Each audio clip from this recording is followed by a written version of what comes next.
let what you've heard in the beginning abide in you.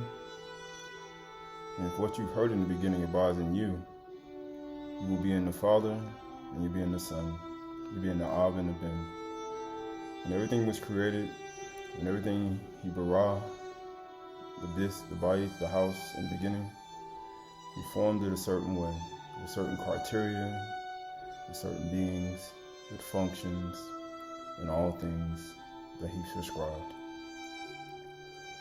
When looking at the Allahims, the gods, the goddesses, the beings that allowed the aura to receive on the inside of their mind and their thoughts, in their inner being, in their inner consciousness, in their inner mind, allow them to transform the constructs of their and create light, and bring light into a world that's full of darkness. For those who receive the aura on the inside, their whole body is illuminated. The illumination comes through the Mashiach, the instructor, the life giver, the energy generator, who allows the energy on the inside of a man to radiate just as the cosmos, just as the inner being of light that shines through all of the energy and energons and the crystals that man stores energy in and information in. Even our body, even as a crystal grows, our mind and our thoughts grow. And in this life that we live, in this temporary life, can be experienced on a higher level if one is willing to die. If one is willing to die in the inward man, in the inward thoughts, in their old nature, and create experiences that vary and that stand on top of the being and the person they used to be, and transform into a new being, and transform into a new thoughts, a new mind, a new understanding that moves beyond the capacity of what human thought.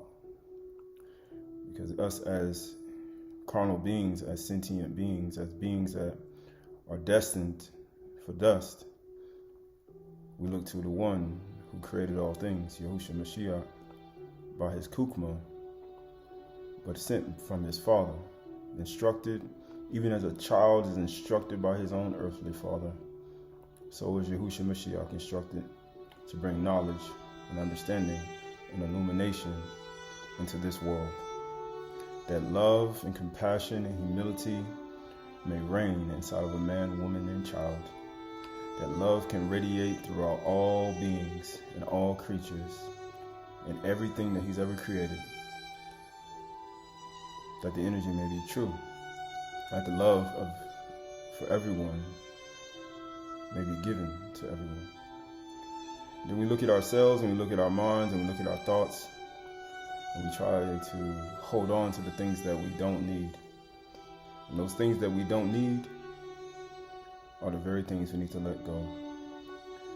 That the new experiences of life, whether rich or poor, bond or free, one can still rejoice and be joyful in the midst of it all, in the midst of chaos, in the midst of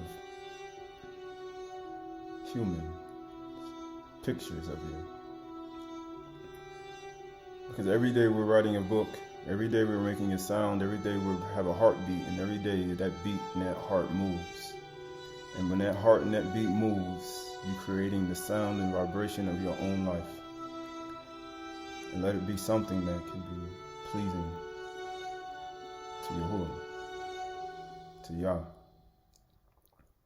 to the Yad, the Ha, the Hey, the U, the Wa, and the breathe, the breath, the understanding, the Kukma, the Da'ath, that it may resonate on the inner side of a man, resonate through the whole composite of who one is, from the spine to the lower spine, to the corpus callosum, to the left and the right brain, to the cerebrum, to the cerebellum, to the pineal, to the temporal lobe, to the frontal lobe, to the pituitary gland, throughout all the pineal and all throughout the pine cones, even the trees, that one can resonate with everything they see.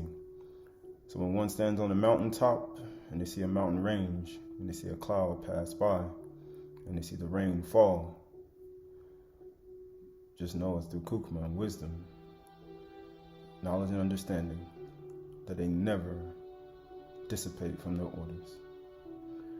So as I sit here, and as we sit here today, we say, we give all honor, all kabod, and all praise, and all our love to the one who allows us to breathe air, what they call prana.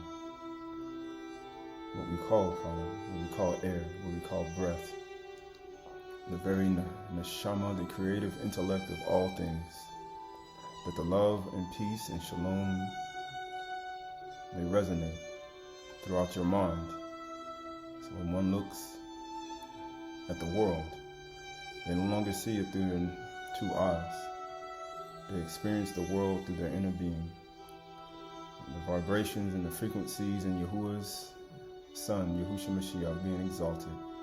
And his teachings of freedom and freedom of mind can resonate through every human being on the planet, on earth, and under the earth, and in the Shamains, and in the Rakia. Even the praise that goes all the way from the left side of the throne all the way to the right side and reaches his ear.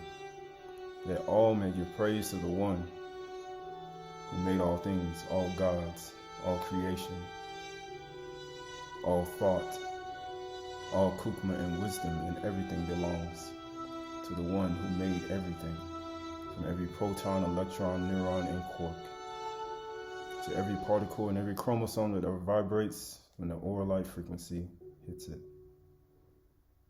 The one who made all things. For who are we?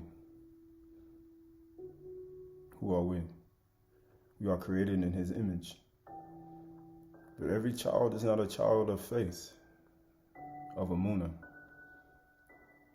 To believe on the Son, his only begotten, that we may transcend this world, and that it can resonate through every generation, from this day forward. So we give all praise and honor to the one, Yahuwah, Elohim, the all of the universe, that his love may resonate inside of our minds and our beings, and that we may walk through the portal, the water gateway of immersion and resurrect to newness of life. Because that newness of life is a reflection of him, transcending every single sacrifice that a man can make.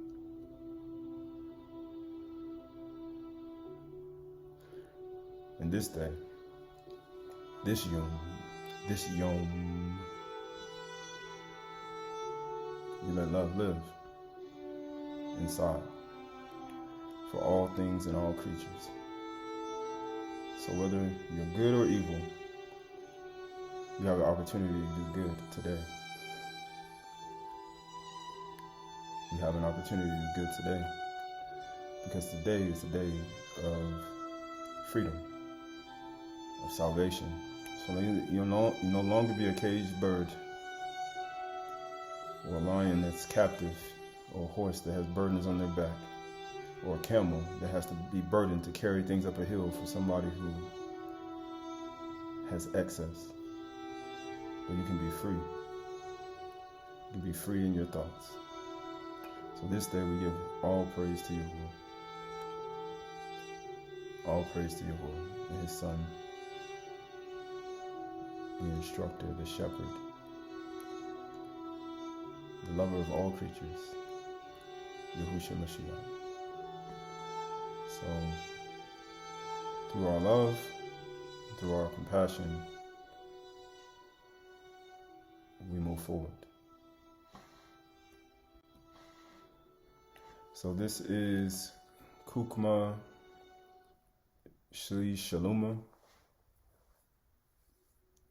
6:12-25. It says, wisdom, Kukma, is glorious and never fadeth away. Yea, she is easily seen of them that love her. So to love wisdom and Kukma is something that's easy. Yahusha said, my yoke is easy, my burden is light. It says, I found as such as seeker. It says, seek Yahuwah while he may be found. Call upon him while he is near. He is near. He's near to each and every one of us. 13 says, she preventeth them that desire her, in making herself known unto them. Whoso seeketh her early shall have no great travail. So you think about when the sun comes out of the sixth portal, the Shemesh. When it comes out of the sixth portal, you say, he's seeking her early, you have no great travail. You think about it in the morning time. How is one waking? Are you waking up? Are you up early in the morning? Are you up before the sun rises? Are you seeing everything in unison, the creeping things, the birds, the trees, the flowers? Are you seeing the dew on the ground, on the plants, sucking up the water that just appeared out of nowhere? Are you seeing the gratefulness of all things? Or are you still laying in the bed, wondering, thinking when the transformation will take place? It's all through action. And it says, for he shall find her sitting at his doors. So you think about that. Remember, the wise are always sitting at the tent door, ready to serve as servants. Servants to anyone that comes by that's in need of help. Servants are people who have no envy, no jealousy, no strife, no dissension, no rivalries. They're always looking to serve someone else. And these are the things putting on the new self and transforming who we are. Verse 15 says, to think therefore upon her is perfection of wisdom, and whoso watches for her shall quickly be without care. So when we think about watching, we think about Yahusha is telling us to stay awake. Stay awake. Stay, like they say, stay woke. Stay awake. Don't allow yourself to be caught up. He said, Barak is the man he finds so doing something. Always, like a servant. That's what Aybad is. One of the words for Aybad, like we talked about before, is do. Verse 16, for she goeth about seeking such as are worthy of her, showeth herself favorably unto them in the ways, and meeteth them in every thought. So you think about the beauty of wisdom and Kukma and the very fabric of Yahushua Mashiach, his word, the bar, the bear, the word that created all things, energized the whole earth.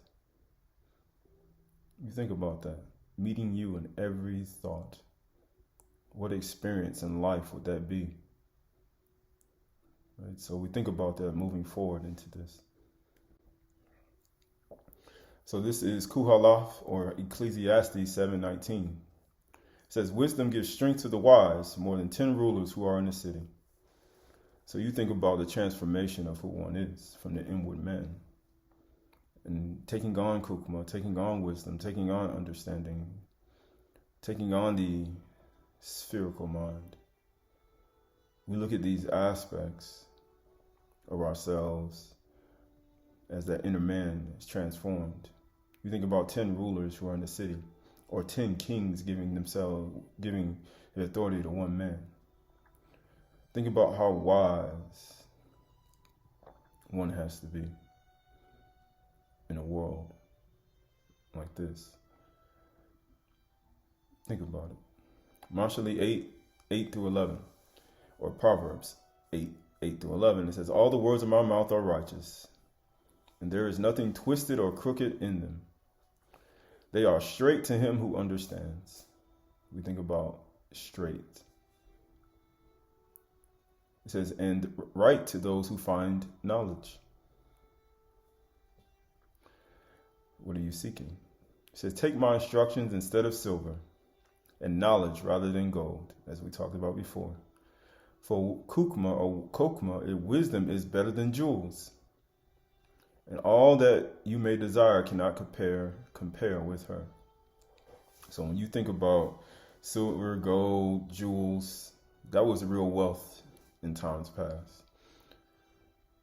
The gold, the sardonyx, the beryl, the topaz, the chrysolite, gold, silver, jade, crystals, things that people assume, today, cattle, that was wealth, camels, goat, sheep.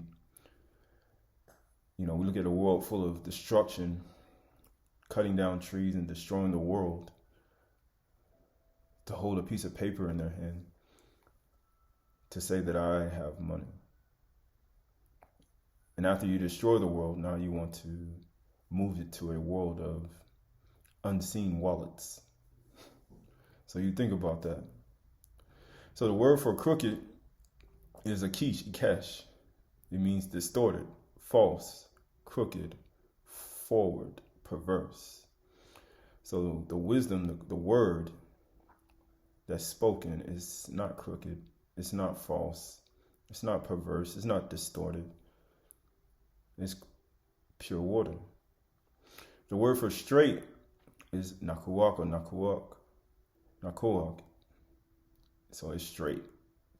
They are all straight to him, understand. So they are all straightforward, equitable, correct, integrity, uprightness.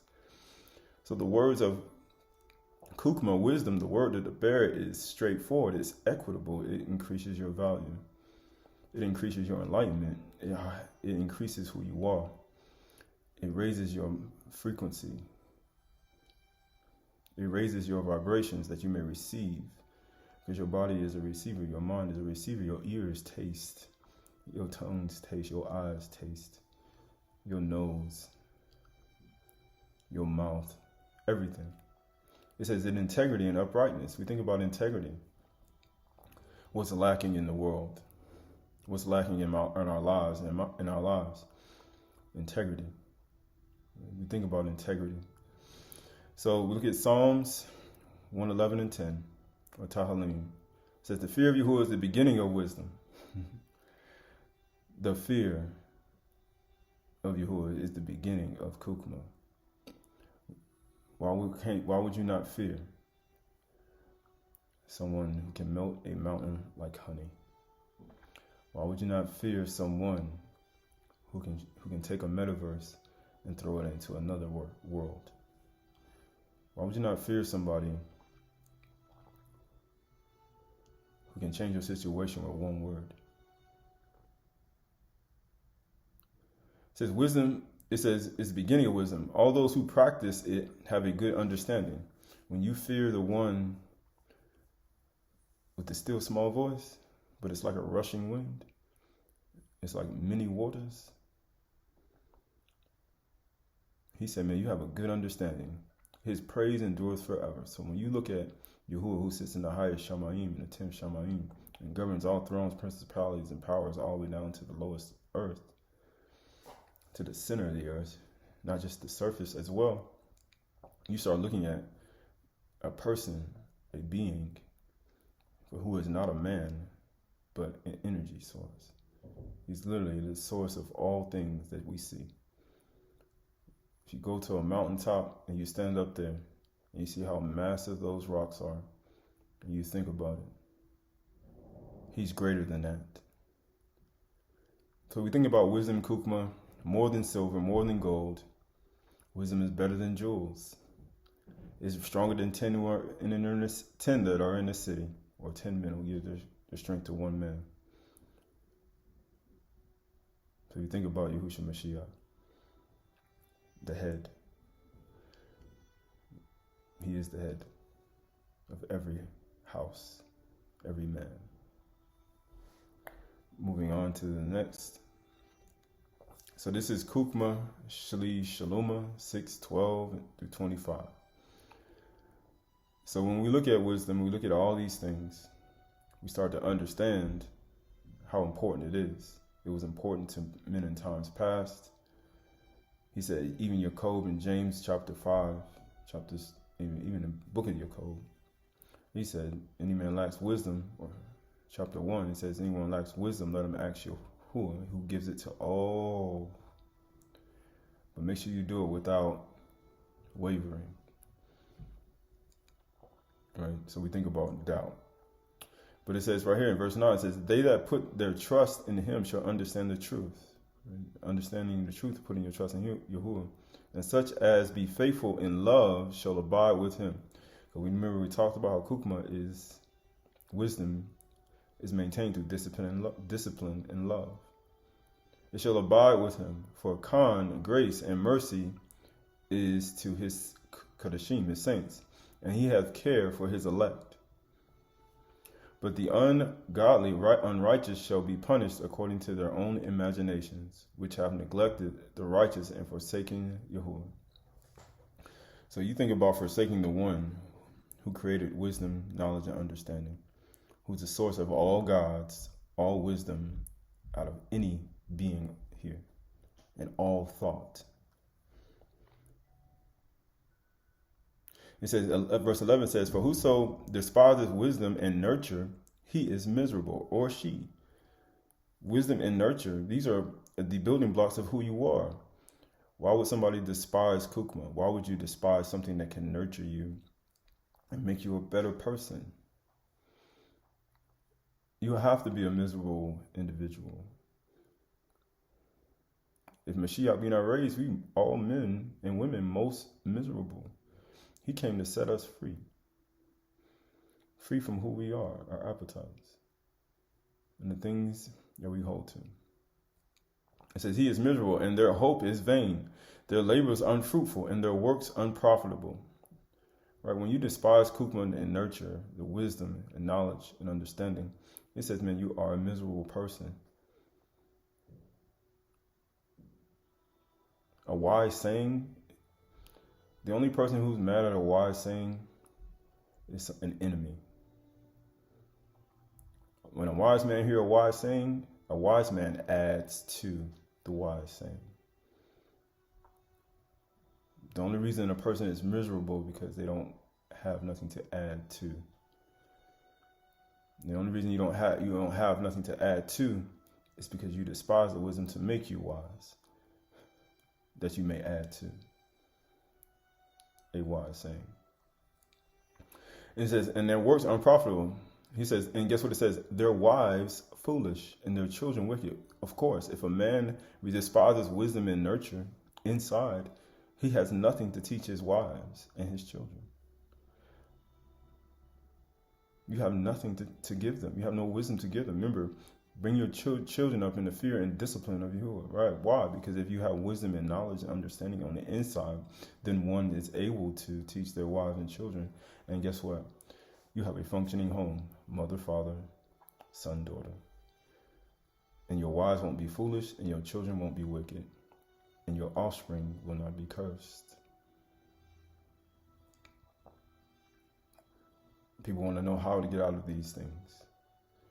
Kukma, wisdom, and nurture. You have to desire it before long life, riches, money. You have to desire it even before the life of your enemies. Even honor. Put away the old, put on the new. Put money at the back of your line. All the way in the back. Yahuwah, Yahusha, Mashiach, you, man, woman, child, children, humans. You gotta put the humans before money. Money goes at the bottom. It has to stay there. So this is wisdom of Shaloma, Shaloma 7:6-14. It says, for all men have one entrance into life. There's one emuna, one immersion, one body. There's only one door, one gateway. And Yahusha is that door. So when we look at the kingdom, the Malkut, that entrance into life, that one entrance into life has nothing to do with something you see in this natural world. It's inside of you. It said, for all men have one entrance into life, and Yahushua even told you, I have come that you might have life and have it more abundantly. It says, and the like going out. Wherefore I prayed, and understanding was given me. I called upon all, Yahuwah, and the Ruach of wisdom came to me. People, seek, and ye shall find. Ask, and the door will be open to you. He said 8, and I preferred her before scepters, and thrones, and esteemed riches, nothing comparison of her wisdom. You start looking at Kukma and wisdom and understanding. And you start seeing how it compares to a woman. Not to worship a woman, not to make a figure out of that person like they do today, but to see that as something of an essence of truth. Scepters, thrones, and esteemed riches. So you think about all the kings and rulers today. The only thing they desire are things and riches and money, no matter if they destroy the earth. As long as they have a big check in their pocket. Or a nice big old fat check for face masks. It says 9, it says, neither compared I unto her any precious stone, jewels, gold, silver, because all gold in respect of her is as little sand, and silver shall be counted as clay before her. So when you start looking at the sand, it's like little sand. Gold is like little sand. It's like little clay on the ground. You can pick it up and you can mold it. You can pick it up and hold it in your hand. Amazingly, that's where gold and silver comes from. It comes from rocks and mountains and sand. People even pick up by the rivers, and they pick up little pails and they shuffle it out to try to find some gold. He said, Kukma created that. It formed it. Allowed the atoms to stick together. The word, the bear, the bar formed the whole universe. We know this, as we talked before. We know this, that the word formed the universe. And when you listen to the word, the bar, the bear, listen to the thing that formed the universe, you see something even greater than the universe itself. Verse 11 says, all things good together came to me with her, and innumerable riches is in her hand. So by having Kukma and wisdom, these things will come. Increase will come. You have to desire it. You have to desire the Mashiach. You have to desire the word, the bar, the bear. You have to make it so precious to where it's like you'll sell everything to get it. And by you selling everything to get it, you get it all back. And you have to believe that. Verse 12 says, and I rejoiced in them all because wisdom goeth before them. And I knew not that she was the mother of them. Right? It created those things. It created light. It created silver and gold. It created health and beauty. He said, verse 10 said, I loved her above health and beauty, and chose to have her instead of light. For light that cometh from her never goeth out. Verse 10. I didn't read that part, but I skipped it. And it says, it never goeth out. He said, Shamayim and earth will pass away, my word will never go away. This light will never go out. It's a continual light. It creates health and beauty. It creates light. It never goes out. Verse 11 says, all good things together came to me with her, and innumerable riches in her hand. And I rejoiced in them all, because Kukma goeth before them, and I knew not that she was the mother of them. I learned diligently, and do communicate her liberally. I do not hide her riches, for she is a treasure unto men that never faileth. So you think about ruling your home, you think about having a family, you think about having these things. There are certain things, Kukma, Da'at, wisdom, knowledge, and understanding you got to have inside before you have money, before you have riches, before you desire honor from a woman or a wife or anyone. You have to have these on the inside. You have to have love and compassion and humility and meekness and lowliness. You have to have these on the inside before you even desire these things. You have to have these things. You have to have kindness, ahab, joy, peace, patience, meekness, temperance, and samuna. You have to have self-control. You have to have kindness to all people and all creatures. You have to correct with gentleness. Because you have a young child, you can't correct them with no roughness. You have to be tender, just like a tender plant. But that comes through wisdom. And guess what it says? For she is a treasure unto men and never faileth, which they that use become the friends of all Yahuwah, being commended for the gifts that come from learning. You're going to learn until you leave this space, this world, this realm. You're going to be learning until you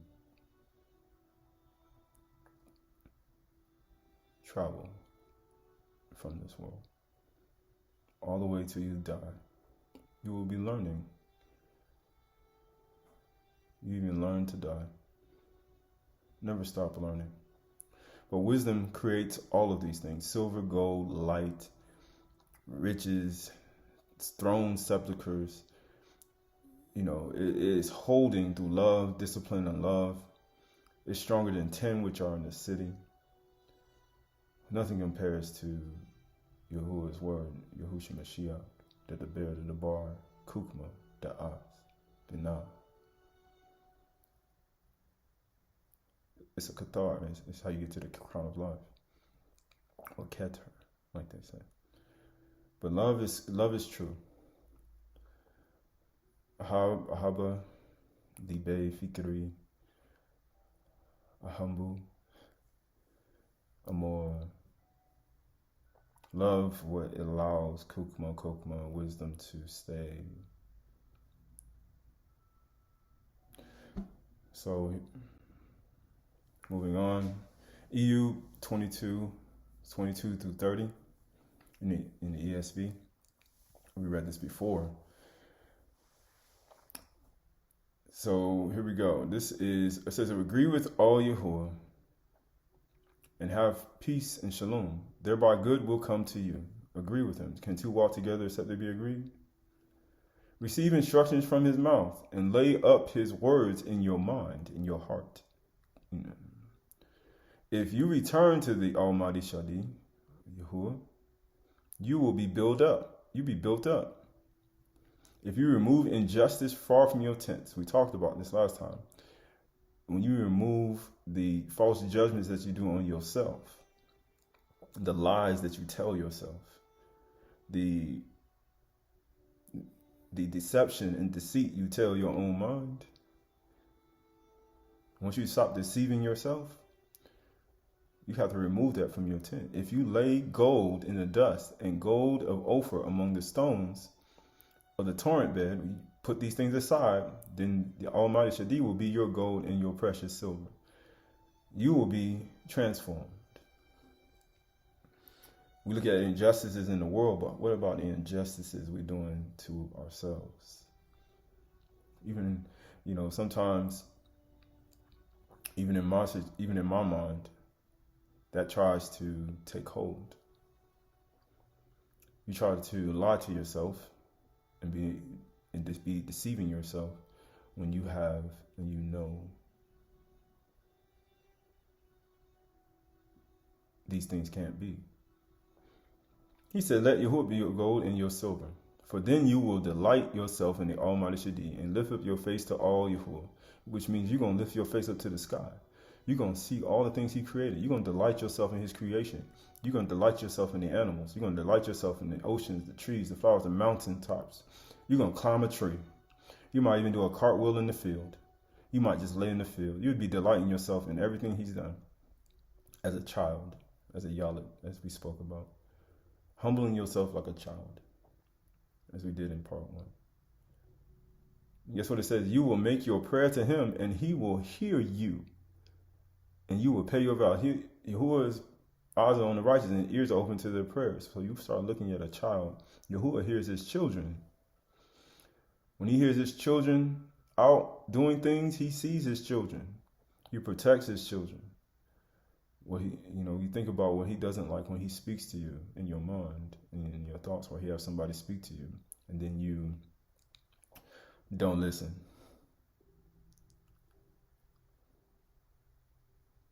That's when you've rejected wisdom, you've rejected Kukma. Because Yahuwah is not, if he's telling you he's not going to give you something, he's only wanting you to stay free. That's the only reason he does that. He wants you to be his child still. It says, guess what? It says, you will decide on the matter, and it will be established for you, and light will shine on your ways. The beginning, the Or, when it came into the world, the Mashiach, it will shine unto you. Because it shined in the earth. On the earth. It shined everywhere. And guess what? The earth is a home, a house. It shined in the house. It shined in the earth. Ruach Marakaf El Al Panim Hamaim. It hovered and moved. It vibrated. The frequency of the vibration in the beginning formed the earth, allowed it to come to life again. So you think about a task. It says, for when they are humbled, you say, it is because of pride. But he saves the lowly. He saves the servant, the lowly servant. Abgil, Rebecca, Mashah, Yusuf, Issachar. When you look at people in times past, you see the attributes of the one Mashiach. And we read books and we look at things, but the whole goal when you're reading these things is to be better than them. It says, he delivers even the one who is not innocent, because none of us are innocent. None of us are. We've all made mistakes.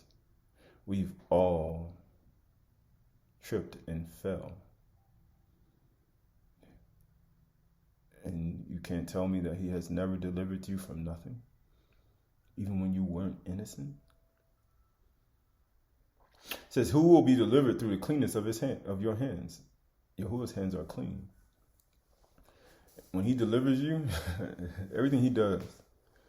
So when we look at our lives, we look at silver and gold and putting these things away and injustices from ourselves, then light or will be here in you.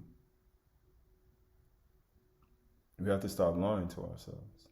So Septuagint, Job, or EU 22:21, this is a different translation. It says, be firm, I pray thee. If thou canst endure, then thy fruit shall prosper. So we talk about being firm or agreeing or having faith in all. It says, and receive a declaration from his mouth, and lay up his words in thine heart. Lay it. It's like a child being laid in a bed. It says, if thou shalt turn and humble thyself before Yahuwah, thou hast removed unrighteousness far from thy habitation. Right. So when we think about returning, he said the fear of Yahuwah is the beginning. So if you have fear of Yahuwah, you will get rid of all of your injustices and stop lying to yourself, and you will remove all unrighteousness and all lower vibrational frequencies of what things that you do, and you will return, and you will cast it away from you. He says, thou shalt lay up for thyself treasure and heap on the rock. Right, if you do that, and so forth. And he says, as a rock of the torment, so the Almighty Shadi be thy helper from enemies. So when you start looking at the story of Abraham, and we talked about before, when he prayed to Yahuwah, he came that same night because he had something in front of him. He has somebody helping him. And guess what it says? Looking up cheerfully to Shamaim. It says, so the Almighty shall be thy helper from enemies, and he shall bring thee forth pure as silver that has been tried by fire. right? So when we think about going through enemies and going through our trials, when we go through things with our enemies, he says, he shall bring you forth pure as silver that has been tried by fire. So you look at all these aspects when you're in situations, how it's important to have someone on your side, because you're never alone. There's always somebody looking out for you. You may not believe it, but if you return to you fear the one who made all things, when you go through a situation with your enemies, you're going to come out like pure silver, like tried in the fire. It says, then thou shalt have boldness before you who are looking up cheerfully to Shamayim. After you go through your situation, the toughest situations bring forth the best. It's going to make you even more pure. And those tough situations are the times that where you transform. So there's no need to run. There's no need to hide. It's to face them like a warrior should. It said, he shall hear thee when thou prayest to him, and he shall grant thee power to pay thy vows. Power. And he shall establish thee again a habitation of righteousness, and there shall be light upon your paths.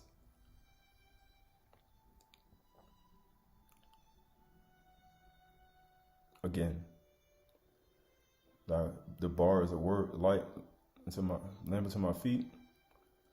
It's a light unto my pathway. See, because thou hast humbled thyself. See, you have to humble thyself. Humble thyself under the mighty hand of the one who made everything, Yahuwah sits in the highest Shamayim. And thou shalt say, and behave, and thou shalt say, man has behaved proudly. Because when you start going through situations in your trials and your things, you put gold and silver away, you move injustice from your tent, and you go through your trial and you come out like fire as silver tried, you're going to be cheerful, you're going to be joyful, you're going to be praying, you're going to praise him, you're going to lift your hands up, you're going to pay your vows, and then you're going to realize you humbled yourself, and you have light upon your paths. And then you're going to realize, I humbled myself, and you're going to realize that man has behaved proudly to their father and mother. And it says, but he shall save him that is of lowly eyes.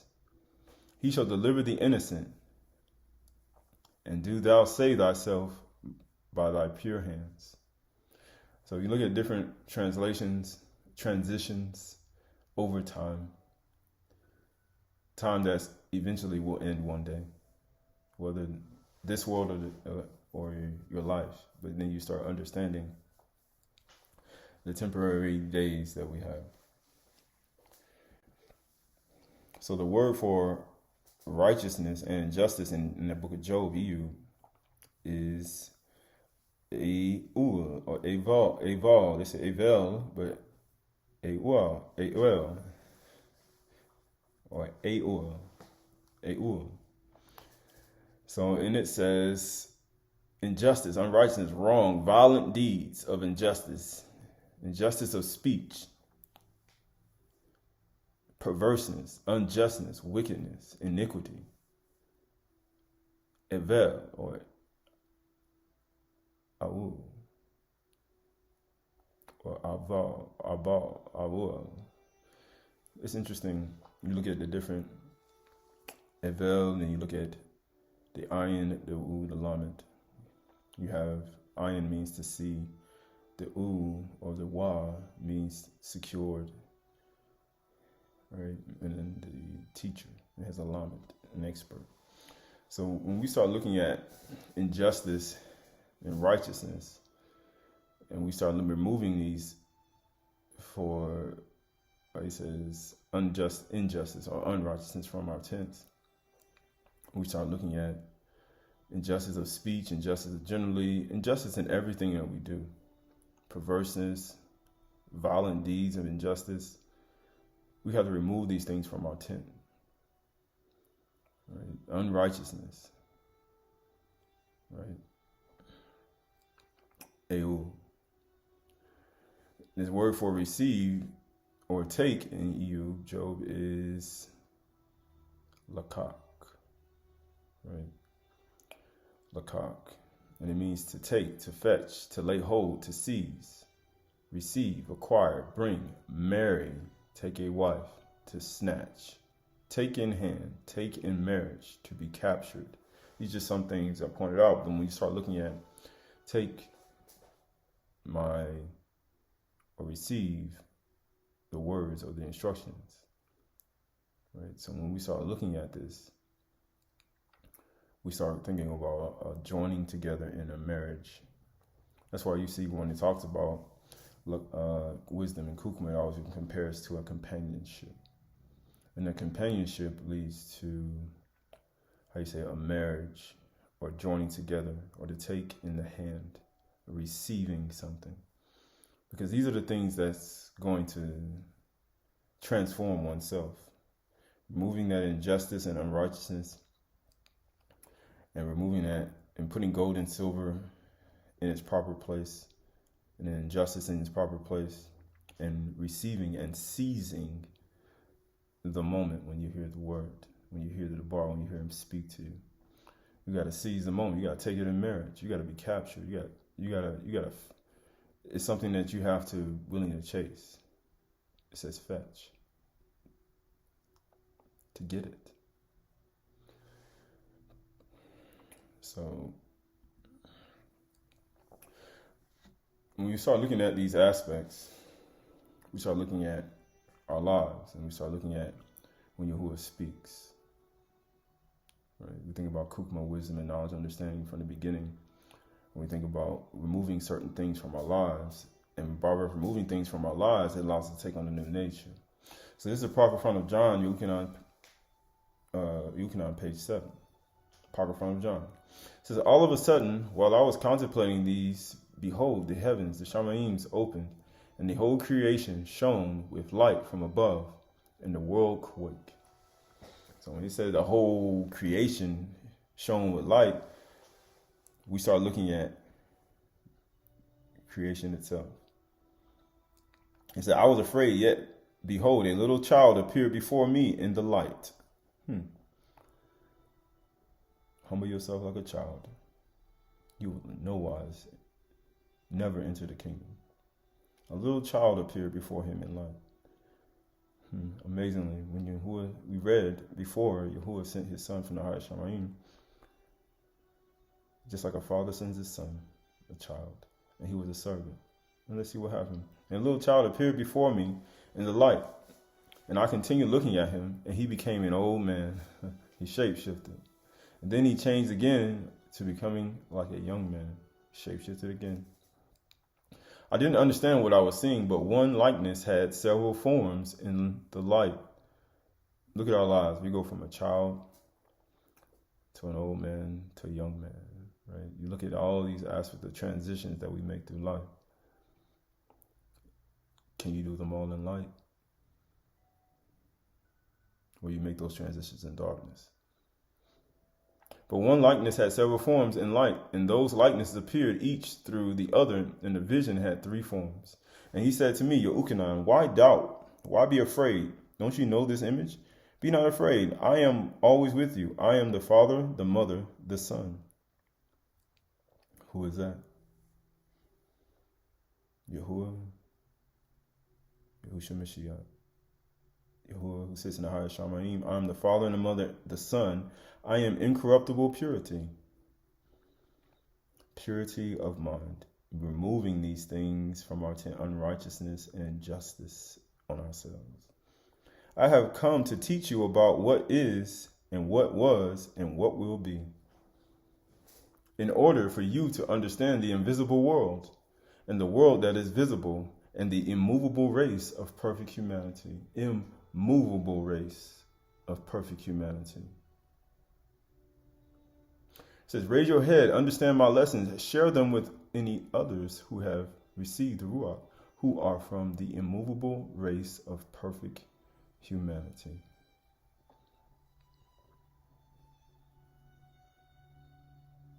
Yahuwah's plan has never changed since the beginning. 6 days he created, the seventh he rested. He's not changed from his purpose. So the Apocrypha of John, we read this before, we'll read it again. So when the chief archon learned that they were elevated above him and that the mental ability surpassed his, he wanted to put a stop to their thought. What is man that thou art mindful of him? Thou made him a little lower than a malach, but crown him with kabod. With these other beings, they're trying to stop your thought, your freedom of mind. They don't want you to be free in your mind. But he did not know the extent of their mental superiority, and he could not stop them. You can't. When you raise your thoughts and your mind, as the Father said, even as the Shammai minister of so my ways from your ways, when you start raising your mind, your thoughts, your mental capacity, no one can stop you. The only person that can stop you is the one who made everything. Page 151 says, the chief ruler and his powers plotted a strategy to send his demons to human daughters to make themselves children by them, but to enjoy, but they failed. After their failure, they made another plan. They created an artificial ruach, which you see it today, artificial intelligence, right? Artificial spirits, the new wind, right? The unseen world, the metaverse, the Wi-Fi connections that connect, interconnectivity of blockchains. These are all part of, it's an artificial world, artificial ruach. You start looking at artificial money, artificial things, you think about the fake world that's being presented. It says, model on the Ruach who descended. They're only trying to imitate something that descended and created all things in the beginning. But never will be the Kukma, the Da'ath, the wisdom that created the universe, the real universe that they try to model after. Guess what it says? To impregnate souls by means of this spirit. Are you pregnant? The demons change their appearance to look like women's husbands. They fill the women with the spirit of darkness and wickedness. Be careful.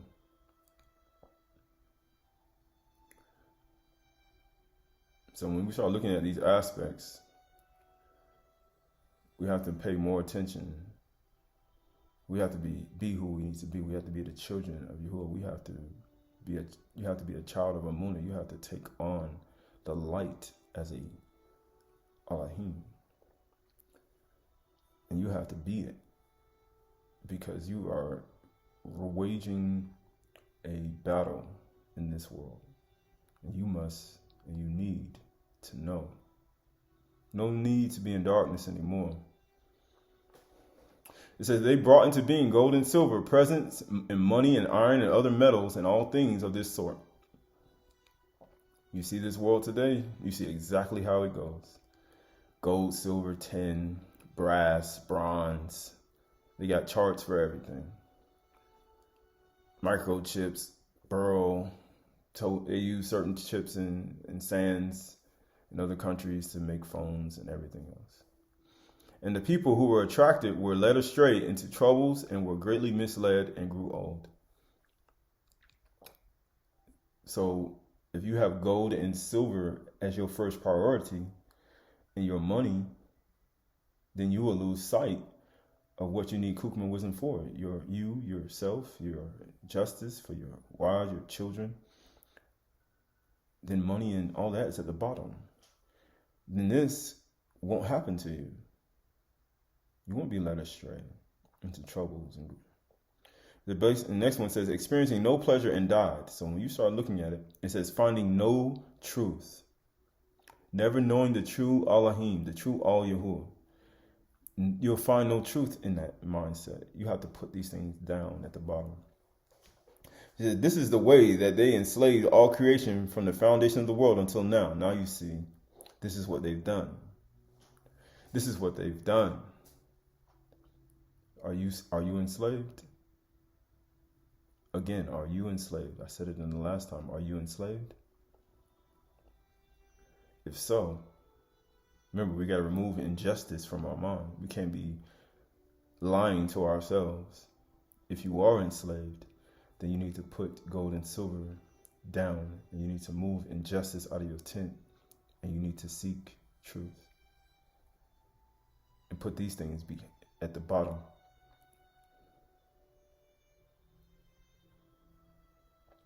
Yahuwah, Yahushua Mashiach, man, woman, children, money, gold, silver, precious things, presents. All these things have to be at the bottom, because no material possession is greater than a human life. It's like Abraham when King Keller asked for the body, the souls. He said, "I'll give you the money." And he asked for the souls. He said, "No, I'm not taking no money from you. I'm take one shoe latchet from you." Right? You have to understand where the value is at. So, looking at this and understanding how things are made,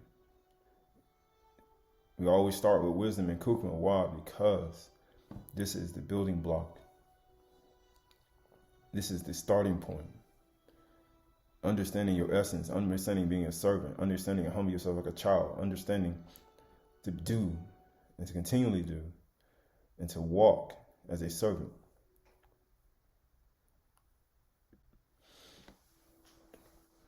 So Bereshit 2:18, again, then all Yahuwah said, "It is not good that man should be alone. I will make him a helper for him." Now out of the ground Yahuwah all formed every beast of the field and every bird of the heavens, and brought them to the man to see what he would call them. And whatever the man called every living creature, that was its name. The only way you're going to do that, you got to have wisdom, kukma. You're not going to name every creature without wisdom and kukma. You have to have that. Adam was wise. Here, the man gave names to all livestock and to the birds of the Shamaim and every beast of the field. But to Adam there was not found a helper fit for him. A wise, this person is supernaturally wise. Can name every creature on the earth. So guess what happened? So Yahuwah all caused a deep sleep to fall upon man, Adam, and while he slept, took one of his ribs and closed up its place with its flesh. Sometimes, when you let Yahuwah do the work, you can sleep like a child. You can sleep like a little child, and you'll wake up and you'll have everything you want, everything you need. You just gotta let him do it. It says, and the rib that Yahuwah all had formed from man, from Adam, he made into a woman, and brought her to the man. Then the man said, "This at last, at last, is bone of my bone, and flesh of my flesh. She shall be called woman," or Isha, and because she was taken from the Ish. Therefore a man shall leave his father and his mother. When it says man, it means woman too, and hold fast to his wife or husband, because she got to hold fast to her husband, and they shall become one flesh. The man and his wife were both naked and were not ashamed. Of course, there are other translations to that.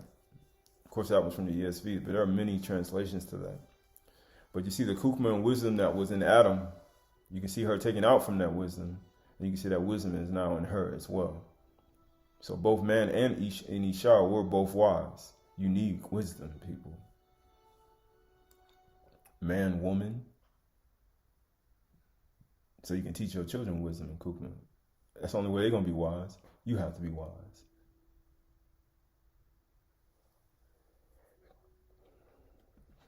So a word for helper, as we spoke before, is Azer, or Azar, or Azar.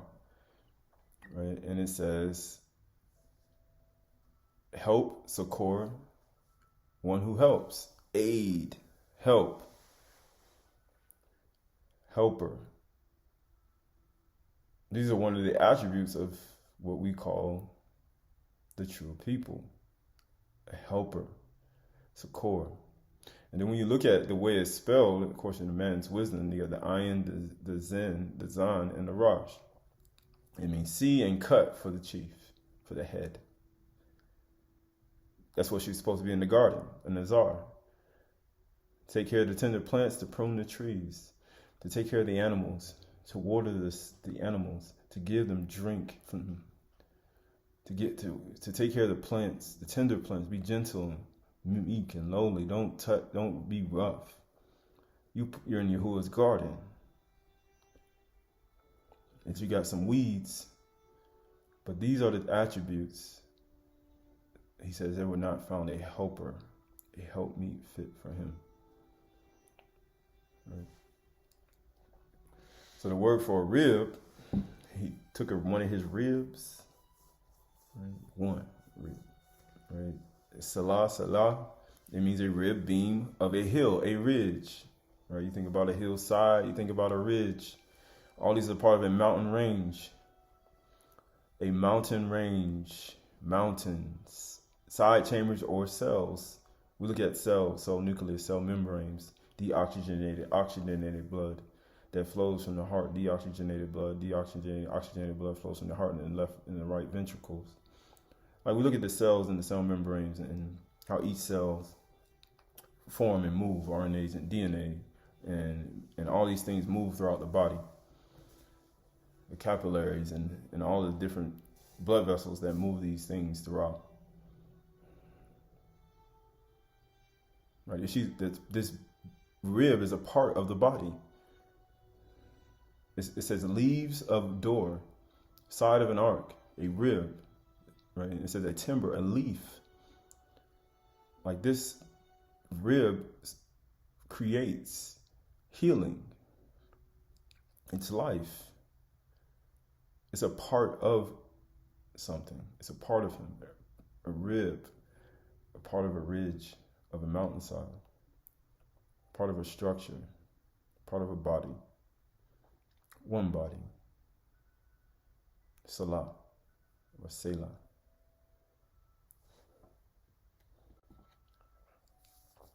So moving on to Bereshith 1:26-27. Then Elohim said, let us make man in our image, or Salam, after our Damu, likeness, and let them have dominion over the fish of the sea, over the birds of the Shamayims, and over the livestock, and over all the earth, and over every creeping thing that creeps on the earth. So Yahuwah created man in his own image. In the image of Yahuwah he created him. Male Zakar and female Nakubah, he created them. Servants in the garden. Male child, female child. We went over this before, but we start looking at these aspects. Servants in the garden to the creatures and the plants.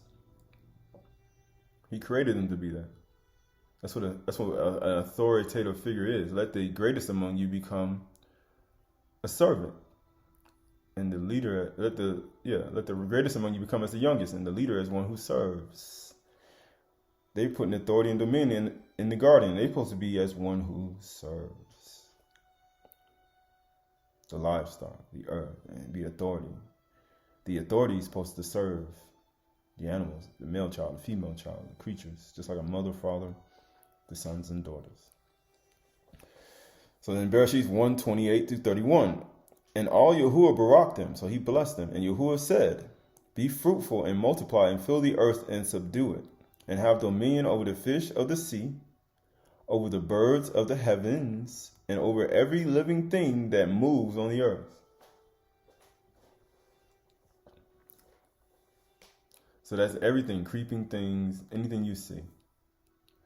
Cattle, ox, elephants, lions, animals, donkeys,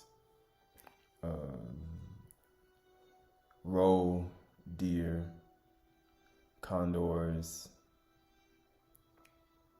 It doesn't matter.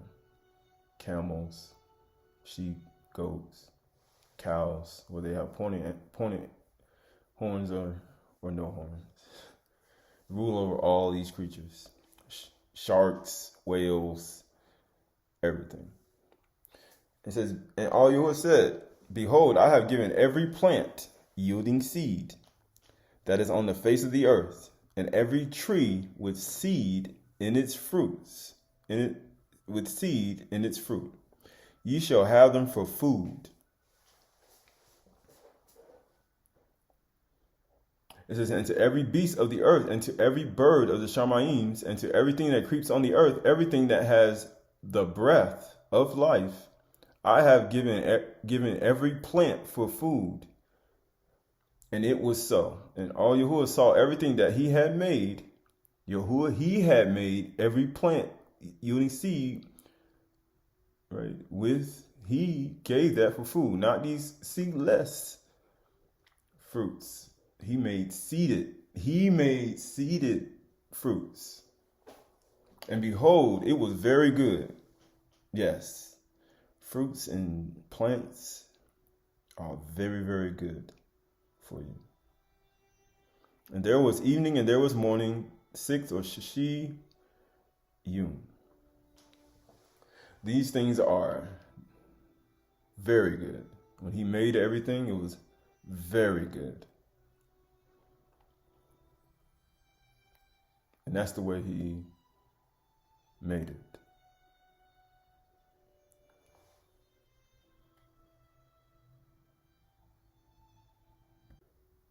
So word for plants or herbs is eseb or ishab, or isab. And it means herb, herbage, grass, green plants. Green plants. It means to glisten or green, grass, tender roots, shoots, grass, herb, vegetable, vegetation, right? Plants. So when we look at this word ashab, we look at it as Yahuwah's original plan for the habitable earth and the beings that existed, whom he put Adam over. The original plants for food. So the word for seed is zara or zara, right? I mean, you have zera as well. Zera or Zara. Right? And it says to sow, to scatter seeds. To sow. Remember, every seed, every fruit has seeds in it. If you can't understand earthly things, you can't understand spiritual things. Every fruit is supposed to have seeds in it. So one can keep planting seeds. Not hybrid seeds. It says sow, producing, yielding seed, to be sown, to become pregnant, to be made pregnant. Right? Remember we talked about in the Yochanan, we just read how they want to impregnate, those spirits want to impregnate man with these things. Yeah, seeds. Every seed, producing seed. So it also means to sow, plant, bear. It means seed sowing, offspring, fruit, plant, sowing time. It also means currently a child, fruitful seed time. It's talking about getting pregnant with these seeds. When we eat fruits and plants, we're literally consuming seeds in some cases and things that produce seed. And by doing that, we allow ourselves to regenerate, just like a garden. What we plant, what we sow, we harvest and we eat, we rejuvenate our bodies and allow our mind and our thoughts to rejuvenate themselves. And then when you plant and sow out again, you produce even more. If you can't understand earthly things, you can't understand unseen things. So the word for meat in Bereshit 1:27-28 is akla or okla. It means food, food eating, object of devouring, consuming. It says consuming by wild beasts, in fire of judgment. Food, consume, devour, eat, food, meat. All right. When you say food, you got any food? You see those words, you say, got any, you say eat meat. It's like, you got any food? Abstain from meats. Abstain from foods. We're talking about food. Okla, akla. Right, so when we start looking at these aspects, we look at Yahuwah's original plan, we look at Kukma, wisdom, understanding, we look at putting these things aside, wisdom, keeping wisdom and putting silver and gold and justice and all these things out of our tents, unrighteousness out of our bodies, out of our tents, and allowing our insides to be transformed. Seeing how he put us in the garden as servants and in the Gan as servants to be caretakers and to have authority over the fish, the sea fowls of the air, the ox, the birds and the flower fowls and all these things. He puts us over these things. Yahuwah's children are over these things. And by putting his children over these things, Yahuwah expects us to conduct a certain way with them and to have a rulership over it in a certain way. So we're servants in the garden to the creatures and plants. Right? And just like we talked about last time, I'm going to read them again. Yasher 76 and 17. And they came home to their father Uriel and told him what Mashah did for them. And they said, an Egyptian man has delivered us from the hands of the shepherds, and drew up water for us and watered the flock. Right?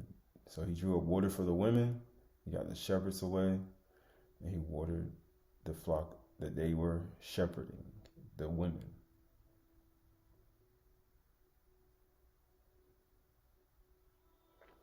Bereshit, Genesis 24:25. Before I had finished speaking in my mind, the heart, behold, Rebekah came out with her water jar on her shoulder. And she went down to the springs and drew water. And I said to her, please let me drink. She quickly let down her jar from her shoulder and said, drink, and I will give your camels drink also. Servants in the garden, the creatures and plants. So I also drank, and she gave the camels drink also. Then I asked her, whose daughter are you? Humble soul, humble servant. Mashah, humble servant. Right, you think about servants. Truth of the Nazarenes, 34:7. And Yahusha entered a certain village, and he saw a young cat, which had none to care for her. And she was hungry and cried to him. And he took her up and put inside his garments, and she lay in his bosom. When he came into the village, he set food and drink before the cat, and she ate and drank, and showed thanks to him, and gave her to one of his disciples. Right, so you know how animals show thanks, right? It says, who was a widow, right? She didn't have a companion, whose name was Lorenza, and she took care of her. So he was a caretaker of animals and creatures and all in the garden. He gave it to somebody else, a helper. One of his disciples was a helper in the garden, and she was taking care of the creatures and the animals. She was a being. She was a member of him and his body, his disciple. She was a mountain ridge and a range. She was a part of the mountain range, but she was a part of it, and she helped take care of the cat, just like in the garden.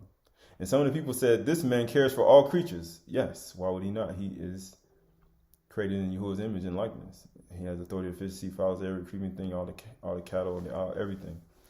And he takes care of the creatures. Why would he not?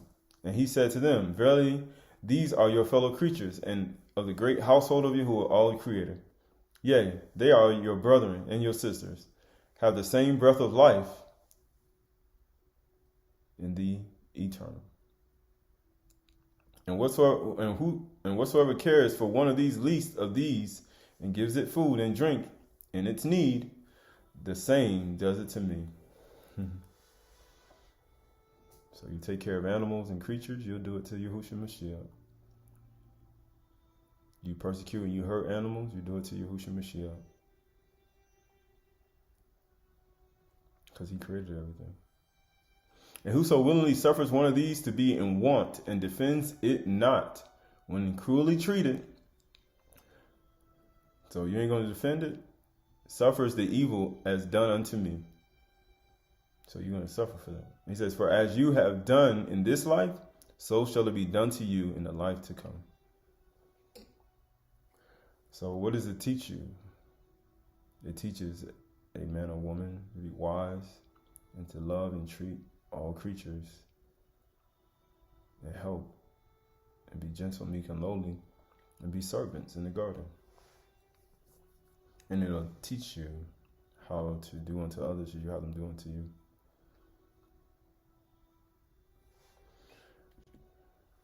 This is the Truth of the Nazarenes, chapter 6, 26 through 27. And on a certain day,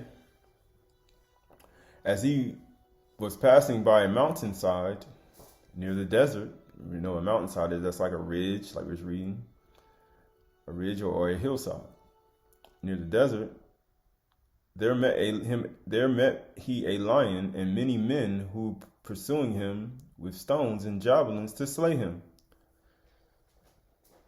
That's what they do in other countries too. But Yahushua rebuked them, saying, why do you hunt certain creatures which are more noble than you? By the cruelties of many generations, they were made enemies of man, who should have been his friends.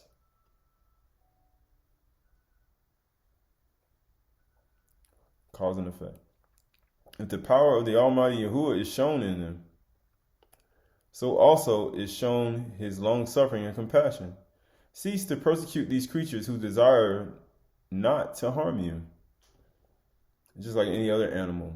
You persecute an animal, you persecute a lion, and you start beating and killing his kids and the children, and you start persecuting him over generations, you're going to be their enemy. Just like a human being. You'll be their enemy. For all creatures have consciousness. They have families too. Just like you do. Right. See how he flees from you and is terrified by your violence?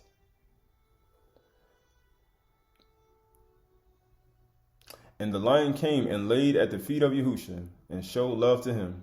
And the people were astonished and said, this man loves all creatures and has power to command even these beasts from the desert, and they obey him. Let him have authority of the fish, sea, fowls, every creeping thing. His vibrations of the garden is made manifest in the earth.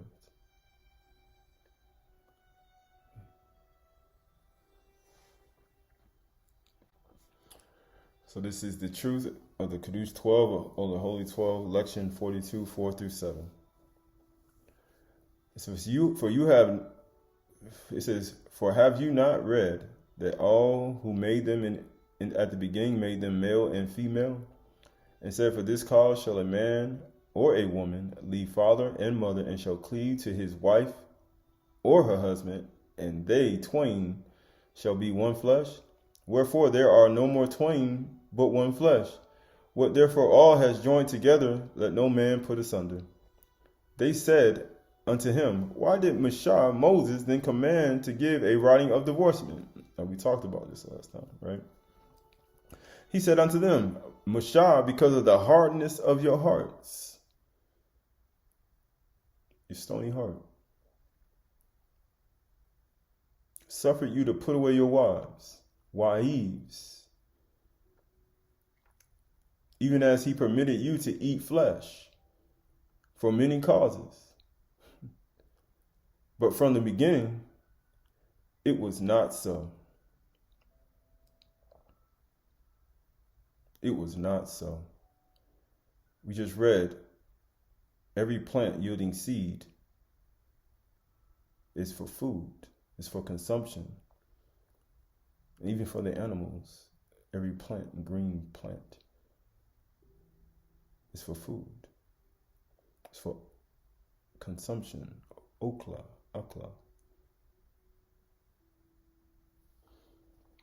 I am Yahuwah. He says, I change not. This is Yekaziel 36 and 23, or Ezekiel 36 and 23. And I will vindicate the Kadush, or Kudash, sanctify my great name. Because Yahuwah is all about bringing his great name back. Because he's great. So if he's great, he creates beings that his children, so his children will be great. He says, which has been profaned among the nations. My name is being profaned. How is his name being profaned? And it says, and which you have profaned among them. And the nations will know that I am Yahuwah, declares Yahuwah all. When through you I vindicate my Kadush, sanctified before their eyes. Because he said, through you I will vindicate my name, sanctify it before their eyes. Right? And I will take you from the nations and gather you from all the countries and bring you into your own land. And I will sprinkle clean water on you. And you shall be clean, and all your uncleanness, and from all your idols I will cleanse you. And I will give you a new heart. And a new ruach. Why? Because the one you have, the one that has currently, is profaning his name, this spirit that people have. I will put within you, and I will remove the heart of stone. For the hardness of your heart, Mashah allowed you to put away your wives and eat flesh. But from the beginning, it wasn't so. I'm going to remove that heart of stone from you, from your flesh, and give you a heart of flesh. So I'm going to make you tender-hearted towards all creatures and living beings that have the same one species of breath and drink that one species of water. And they're gonna take on that belief. And I'm going to get rid of that stone heart you got. And I will put my ruach within you when you do that. And cause you to walk in my statutes. Be careful to obey my rules. I'm going to take away that stony heart. Because those rules I said in Bereshit, those rules don't exist. But he says, I'm going to take it away. I'm going to give you a new ruach. I'm going to give you a new heart. I'm going to remove that stony heart. You're not going to put away your family and destroy your family and your wives and wives for small things that you should be able to forgive and show compassion, humility, meekness, temperance, and love and compassion for the mistakes that one can make. I'm going to remove that stony heart, and you're going to be tender toward an animal. You're going to be tender and kind to all creatures, even as I am. Because as he is, Yahushua Mashiach, so are we. He said, I'm going to remove it. And removing takes time. No one can remove things from their thoughts instantly. As one built up the rock, that's how long it takes to drive and hammer it down and break it.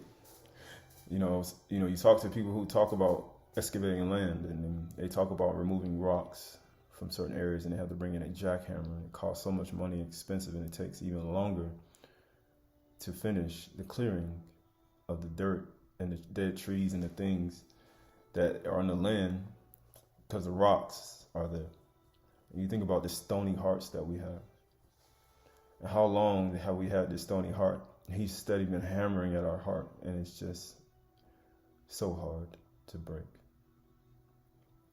But yet, keeps trying and trying by his word to break the heart, and that he may heal it the proper way.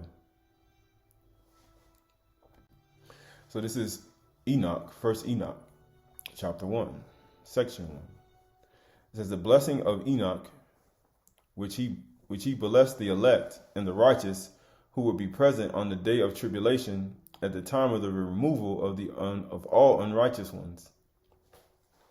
Right, so when you start looking at the world today, start looking at it in this aspect. And Canuk, the blessed and righteous man of Yahuwah, took up this parable while his eyes were open, and he saw and said, "This is a Kadush vision from the Shamayims, which the angel Malak showed me, and I heard from them everything, and I understood. And I look not for this generation, but for the distant ones that is coming. I speak about the elect ones, and concerning them.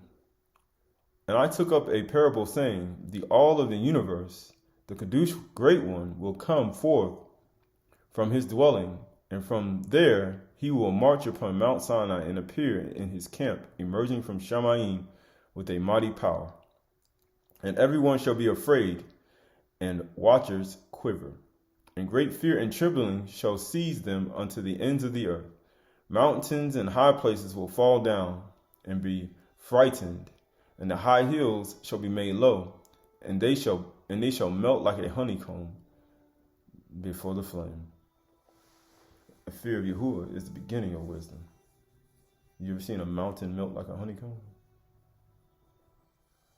It says, and earth shall be rent asunder, and all that is upon the earth shall perish, and there shall be judgment upon all, including the righteous, and all the righteous he will grant peace, shalom. He will preserve the elect, and kindness shall be upon them, and they shall be long to all to Yahuwah, and they shall prosper and be blessed, and the light of all Yahuwah shall shine unto them. Behold, he will arrive with 10 million of his Kadush ones, in order to execute judgment upon all. He will destroy the wicked ones, and ensure all flesh on the account of everything that they have done, that which the sinners and the wicked ones have committed against him.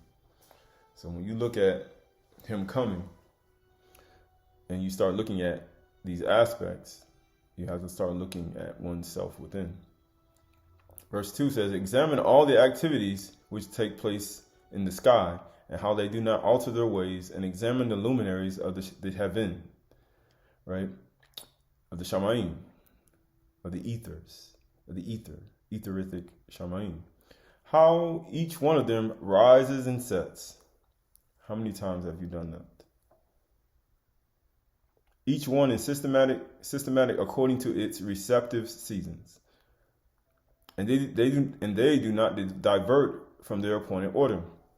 And look at the earth, and turn in your mind concerning the action which is taking place in her from the beginning to the end, how all the work of all as being manifest does not change. And behold the summer and the winter, how the whole earth is filled with water and clouds and dew, and he causes the rain to rest upon her. He said, observe these things. It says, examine and observe everything, and the trees and how their leaves appear, and if they wither and had fallen, except 14 trees whose leaves do not fall, but old foliage remains for about 2 or 3 years until the new leaves come. So we start asking ourselves, we look at seasonal changes. We look at summer, winter, and it's fall, spring, the times and the seasons as it turns.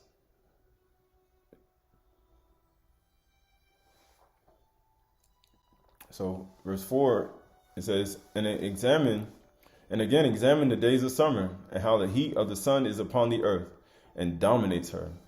And as for you, you will crave shade and shelter on the account of the heat of the sun, and the earth shall burn with scorching heat, and you are not able to walk on the earth or on the rock on the account of the heat. Observe the verdant trees are covered with leaves, and they bear fruit.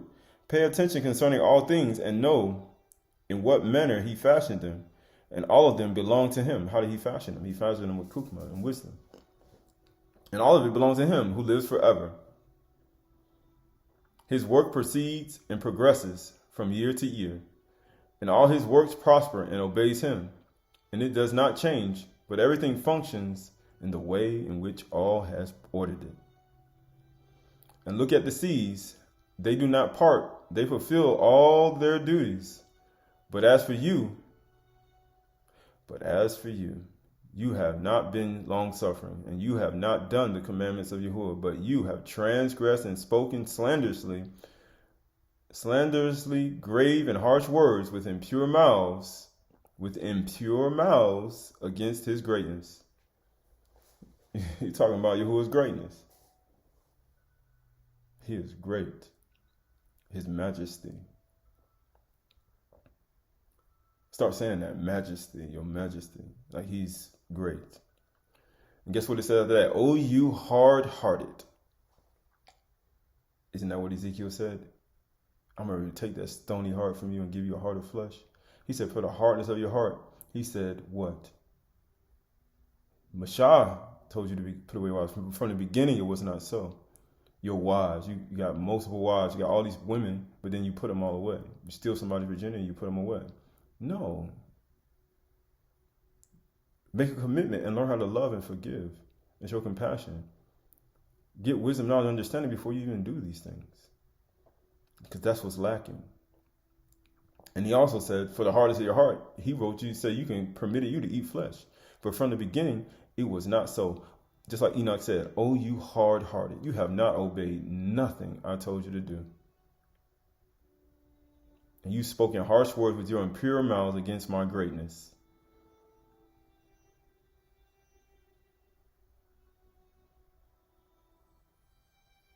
It says, oh, you hard-hearted, may you not find peace. Because that's all it's about. Find peace. Therefore you shall curse your days, and your years of your life shall perish and multiply in eternal execration, and there will not be any mercy unto you. In those days you shall make your names an eternal execration unto all the righteous, and the sinners shall curse you continually. You together with the sinners. But to the elect there shall be light, joy, and peace, and they shall inherit the earth. Are you one of the people that's going to inherit the earth? The inheritor of the garden, Yahuwah's original plan? He gave a specific place for a specific type of person. Son and daughter. Male child, female child. Female animal, male animal.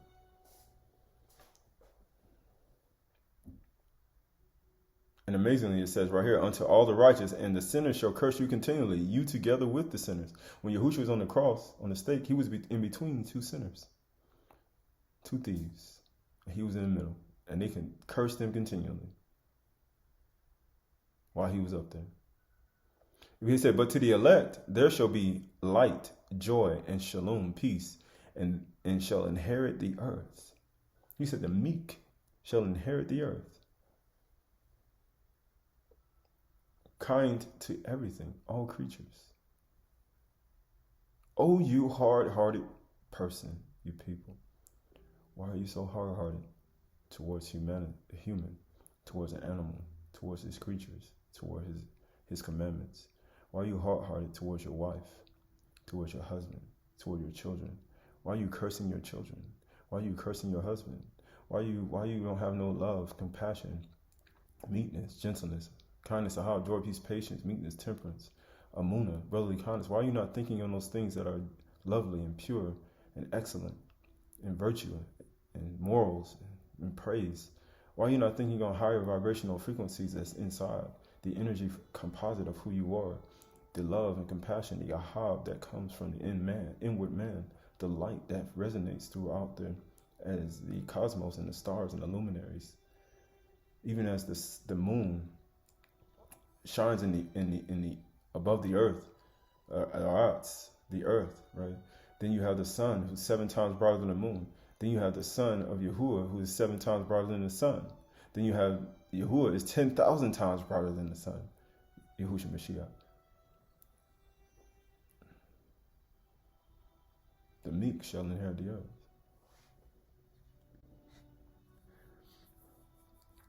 So this is the Aramaic Targum Pseudo Jonathan Bereshith 6:1-4.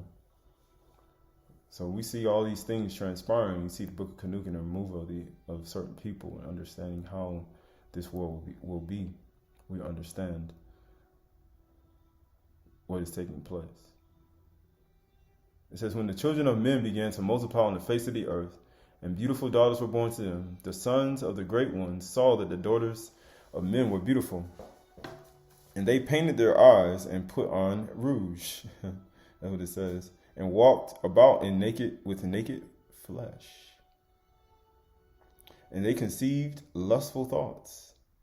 And they took wives to themselves from among all who pleased them.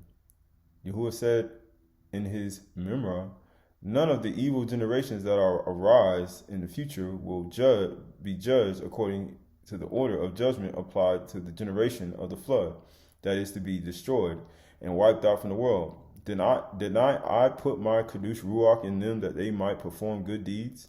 But behold, their good deeds are evil. Behold, I gave them extension of 120 years, and that they might repent.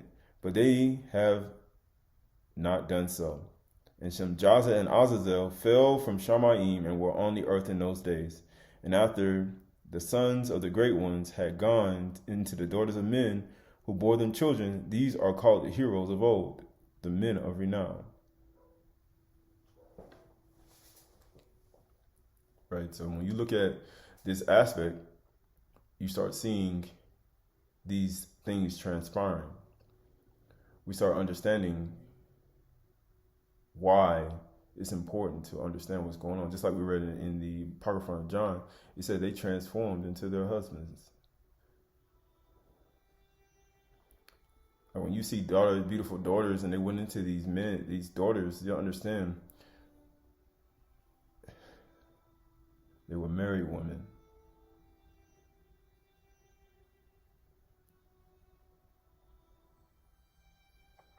And women that weren't married. But it didn't matter. It just totally desecrated generations. They didn't care.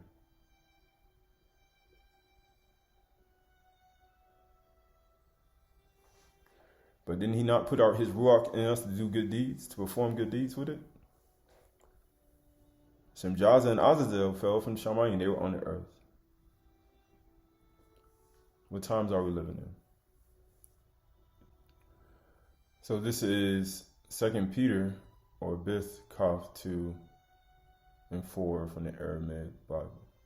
It says, and if all Yahuwah did not spare the angels who sinned, but cast them down in chains of darkness into the lowest depths, and handed them over to be kept for judgment of torment, and he did not spare the first world, but preserved Nuach, the eighth man, a preacher of righteousness, when he brought a flood over the world of the wicked, and when he burned the cities of Sodom and Amorah, and condemned them in an overthrow, when he sets an example to the wicked who were to come.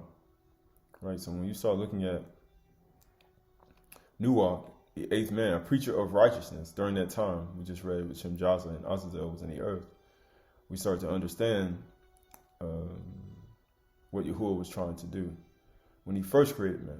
But then when you start seeing creation getting corrupted through many things that were taking place on the earth, and the whole earth is full of violence, and men and Malachim and all types of beings going inside and destroying women, and filling them with, and destroying the construct of what he originally planned. When you start seeing this mutation of things on the earth, you start to see the transformations in what he's doing. So this is Bereshith, Genesis 6:13-22. And all said to Nuach, the end of everything has entered before me, because the earth is filled with evil from before them. Behold, I shall destroy them with the earth. Make for you an ark of the wood of acacia boxwood. Make it stories for the ark, and smear it with it from outside and from inside with pitch. And thus make the length of the ark 300 cubits, and the width 50 cubits, and the height 30 cubits. And make a window for the ark in a cubit above. Finish it from above. And the door of the ark in its inside. It says, make a story below, and make it a second and a third. And I, behold, I am bringing the flood waters on the earth to destroy all flesh that has in it the ruach, the breath of life, from under Shamayim, and everyone that is in earth will end. So when you look at us today, everyone here has the breath of life. We have life on the inside. We can breathe it in. Right? So what is one doing with it? Because that is the key. But let's read verse 18. It says, I will establish my covenant with you. Right, you see, he did it with Adam in the garden, where Adam fell. Remember, he gave him poison for his food.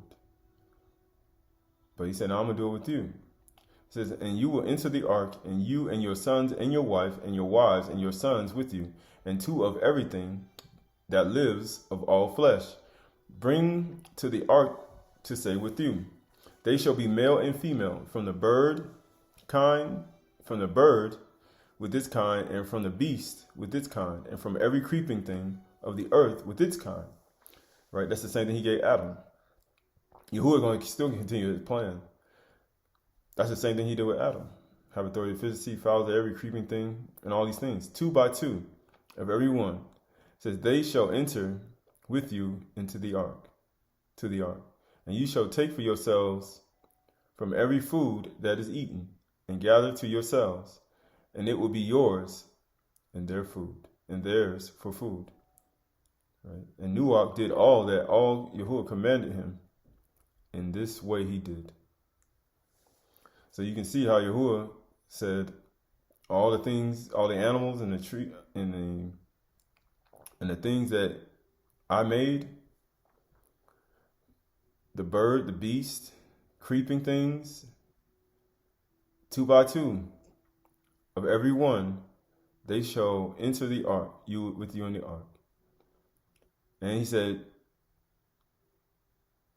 and take for yourselves every food that is eaten, and gather for yourselves, and it will be yours and their food. What was the food for the animals originally? Plants, produce, things from the earth. Same thing it was for them. And Noach did all that all commanded him, and this is what he did. He was a preacher of righteousness. What is the right thing to do? What Yahuwah said in the beginning. That's why he was destroying the earth, because it's corrupted everything that he originally wanted. Then Malachi, it says, book of Malachi says 3 and 6 through 8, it says, for I am Yahuwah, I change not. Therefore the sons of Jacob are not consumed. Yahuwah never changed what he said in the beginning. His plan remained the same. It's just the only person, like Enoch said, man, you have not obeyed. Oh, hard-hearted people. This is before Noach even came on the scene. Oh, hard-hearted people.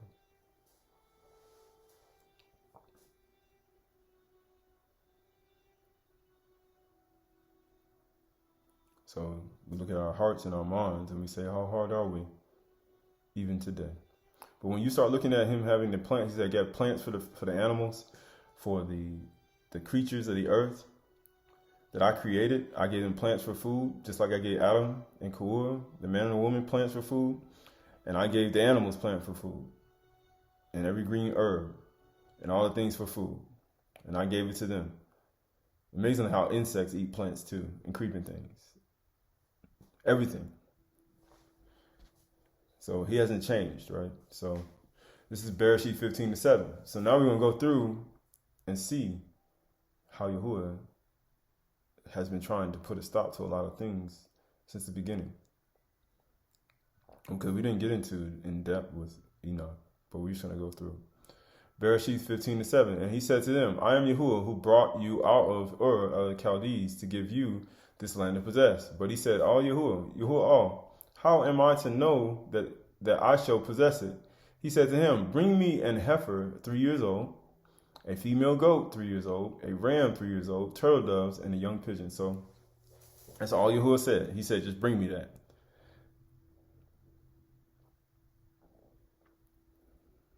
That's all he said. Right? He told him to bring some animals, right? Some pigeons, right? And he says, and he brought him all these, right? He brought them to him. And then it says, he cut them in half and laid half over against the other. Did Yahuwah tell him to do that?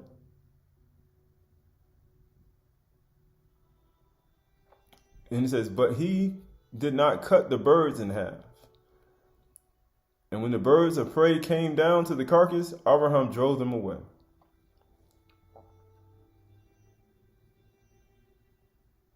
So Yahuwah told him to bring the animals, but he didn't tell him to cut it in half.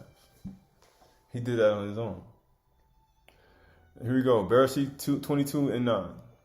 When they came to the place of which all Yahuwah had told him, Abraham built an altar there and laid the wood in order to bound Isaac and his son, and laid him on the altar on the top of the wood.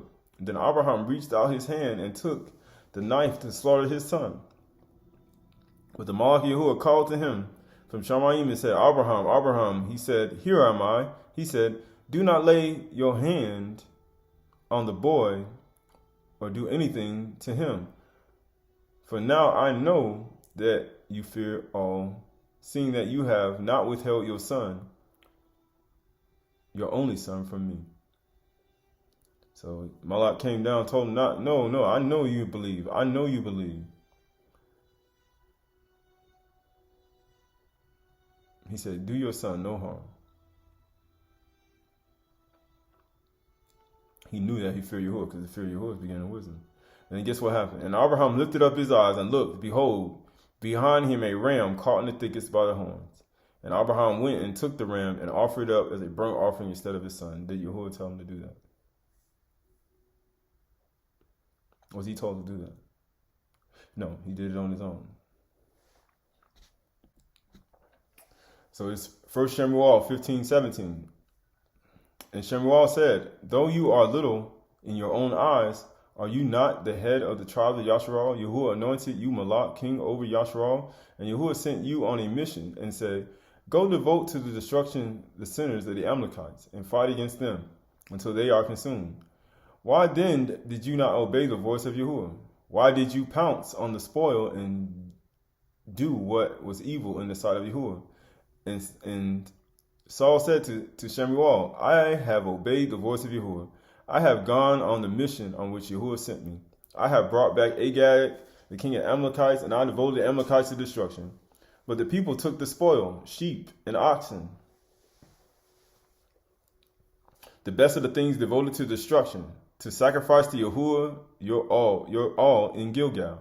And Shemuel said, has Yahuwah great delight in burnt offerings and sacrifices as to obey the voice of Yahuwah? So did Yahuwah have delight in those sacrifices? No, he didn't want any of them. He never told him to do that. Just like he didn't tell these people to take these sacrifices, these animals, and go get ready to offer to him. He said, behold, it's to obey and sacrifice and to listen than the fat of rams. Why? Because when you listen and when you just do what he says, you start to understand. When you obey his voice, and guess what happens? You have no need for animal sacrifices. You have no need to do these things. But again, as it says, for rebellion as the sin of divination, and presumption as stubbornness, is as iniquity and idolatry, because you have rejected the word of Yahuwah, he has also rejected you from being Malach, king. He said the people took of the spoil of the sheep and the oxen, and the best of the things devoted to destruction to sacrifice to Yahuwah. Did he tell them to do that? No, they did it on their own. Bereshit 9:1. And all blessed Barak Nuach and his sons, and said to them, be fruitful and multiply and fill the earth. The fear of you and the dread of you shall be upon every beast of the earth, and upon every bird of the Shamaim, upon everything that creeps on the ground, and all the fish of the sea. Into your hands they are delivered. Every moving thing that lives shall be for food for you. And as I gave you the green plants, I give you everything. But you shall not eat the flesh with its life. It is its blood. For your lifeblood, I require a reckoning. From every beast, I require it, and from man. From his fellow man, I will require a reckoning for the life of man.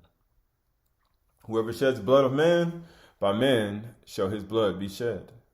For all Yahuwah made man in his own image. And you be fruitful and multiply, increase greatly upon the earth and multiply.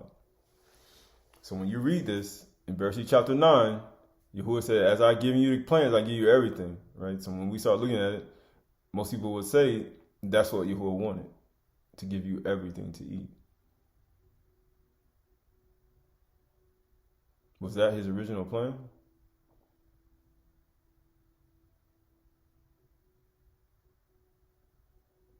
I'll let you be the judge of that. Bereshit, Genesis 18:1. And Yahuwah appeared to him by the oaks of Mamre, and he sat at the door of his tent in the heat of the day. He lifted up his eyes and looked, and behold, 3 men were standing in front of him. And when he saw them, he ran from the tent to meet them, and bowed himself to the earth, and said, Yahuwah, if I have found favor in your eyes, do not pass by your servant. We talked about being a servant. Being a servant had nothing to do with anything. Being a servant had everything to do with being humble, meek, and lowly, and just being a servant. He said, let a little water be brought for you to wash your feet, serving, to rest yourselves upon a tree, serving. And while I bring a morsel of bread, serving, that you may refresh yourselves. And after that, you may pass on, since you have come to your servant. So they said, do as you have said. Anybody vow to Yahuwah and defer not to pay, he has no pleasure in fools. Do what you said. And Abraham went quickly into the tent and said, Sarah, quick, 3 seahs of fine flour. Knead it and make cakes. Right? So anything quick that's unleavened. And Abraham ran to the herd and took a calf, tender and good, and gave it to the young man who prepared it quickly. And they took curds and milk and the calf that he had prepared and set it before them. And he stood by them under the tree while they ate. Did he tell them to do that? They did that. Even killing the calf and tender and good, and gave it to the young man who prepared it. Abraham ran to the herd and took the calf.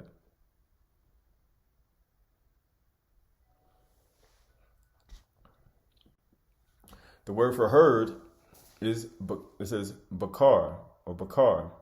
It means cattle, herd, ox. A herd, plowing a herd, a calf, a bull. So he went into the herd and got him an ox. So the word for a calf in Bereshit 18:1 is bain or ben. Bani. It means a son, a grandson, a child, a son, a youth, a young ox, a son.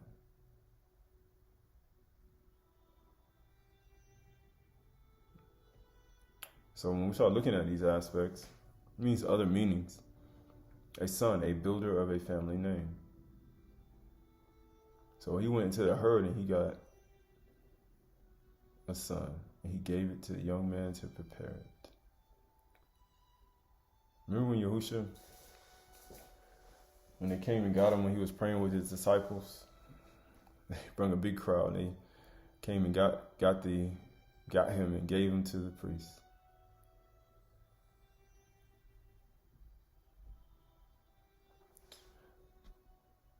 This is Bereshit 12:1. Yahuwah said to Moshe, and Aaron in the land of Mizraim. This month shall be to you the beginning of months. So when you see Abraham, you see the Pesach, how they're moving fast, preparing, washing feet. These are all things Yahusha did. You can see how this is Pesach. You can see how they were moving fast, preparing unleavened bread, quick, getting the actual ox and preparing to go into the herd and getting a young son, a child, a male son, ox, and prepared it very quickly and set it before them. And they never even asked for it. And this is Shemot 12:1. It says, Yahuwah said to Moshe and Aaron in the land of Mizraim, this month shall be for you the beginning of months. It shall be the first of the month of the year for you. Tell the congregation of Yasharal that on the 10th day of this month, every man shall take a lamb according to their father's houses, a lamb for a household. And if the household is too small for a lamb, then he and his nearest neighbor shall take according to the number of persons according to what which can eat. Ye shall make your count for the lamb. So when we start looking at the reason why Yahuwah said in Bereshit chapter 9, he said, all things I give to you to eat. This is for a reason.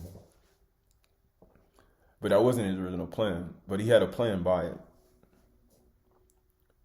He had a plan by it. Because it was something that Yahuwah was trying to get people to stop. And it says, he roasted with fire with unleavened bread and bitter herbs shall they eat it. Do not eat any of it raw or boiled in water, but roasted, its heads and its legs, and in parts. And ye shall let none of it remain until the morning. Anything that remains until the morning ye shall burn. In this manner ye shall eat it, with your belts fastened, and your sandals on your feet, and your staff in your hand. And ye shall eat it in haste. It is Yahuwah's Pesach. For I will pass through the land of Mizraim that night, and I will strike all the firstborn in the land of Mizraim, both men and beast, and all the gods of Mizraim. Right? So have you struck down all the gods in Mizraim? He says, and I will execute judgment. I am Yahuwah. He says, the blood shall be a sign for you on the houses where you are. And when I see the blood, I will pass over you, and no plague will befall you to destroy you when I strike the land of Mizraim, Egypt. So when we look at this, we look at blood, right? We look at putting on the doorpost, right? And then you go all the way to Bereshit chapter 9, he talks about don't eat the blood. Because the blood is being used to do something. Because it's life in the blood. Don't eat the blood, because he said there's a reason why. There's a reason why. Verse 14, this day shall be for you a memorial day, and you shall keep it as a feast to Yahuwah throughout your generations, as a statute forever, and you shall keep it as a feast. 7 days you shall eat unleavened bread. On the first day you shall remove leaven out of your houses. And if anyone eats what is leavened from the first day unto the 7th day, that person shall be cut off from Yasharal, Israel. And on the first day you shall hold a Kadush assembly, and on the 7th day a Kadush assembly. Why? Because in 6 days he created the earth, and the 7th he rested. Right? It's the same pattern in Bereshit.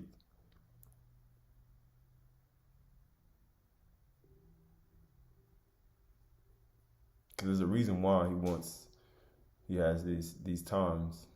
He wants us to remember something. He's trying to get us to remember. He says, no work shall be done on those days, but what everyone needs to eat, that alone may be prepared for you. And ye shall observe the feast of unleavened bread, for the first on this very day I brought you your host out of the land of Mizraim. Right? It said he brought you and saved you from your sins. Did he save and purge their sins by taking them out of Egypt? Here. No. But here we go. Therefore, you shall observe this day throughout your generations as a statute forever. In the first month, on the 14th day of the month at evening, you shall eat unleavened bread until the 21st day of that month at evening. For 7 days, no leaven shall be found in your houses. If anyone eats what is leavened, that person will be cut off from the congregation of Yasharal, whether he is a sojourner or a native in the land. Ye shall eat nothing leavened. In all your dwelling places, ye shall eat unleavened bread.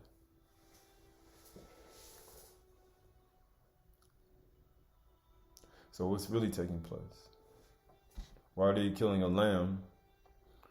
And why are they striking blood on the doorpost? What is it for? Right? Because when we start looking at Bereshit chapter 9, and you look at Yahuwah's original plan, why is he saying, I give you all the plants, but then now I say you eat everything? And why is he telling you not to eat blood? And why is he telling you to put blood on the door? And why is he using all these things? And then he says, but this ain't take away no sin, though. This ain't take away the sin. This hasn't, how you say, healed. It just was used to bring them out. Let's see what happened. It's the Book of Jubilees in Pseudepigrapha, Volume 2. It says, remember the commandment which Yahuwah commanded you concerning Pesach, that you observe it in its time in the 14th day of the first month, so that you might sacrifice it before it becomes evening, so that you might eat it during the night on the evening of the 14th from the time of sunset. For on this night was the beginning of the feast, and there was the beginning of joy. You continue eating the Passover in Mizraim, and all the powers of Mastama were sent to kill all the firstborn of the land of Mizraim. So you got the unseen world and evil spirits coming to kill the people in Mizraim. So what was the lamb and the blood on the doorpost supposed to do? It's supposed to keep Mastama, the evil spirit, out of your house.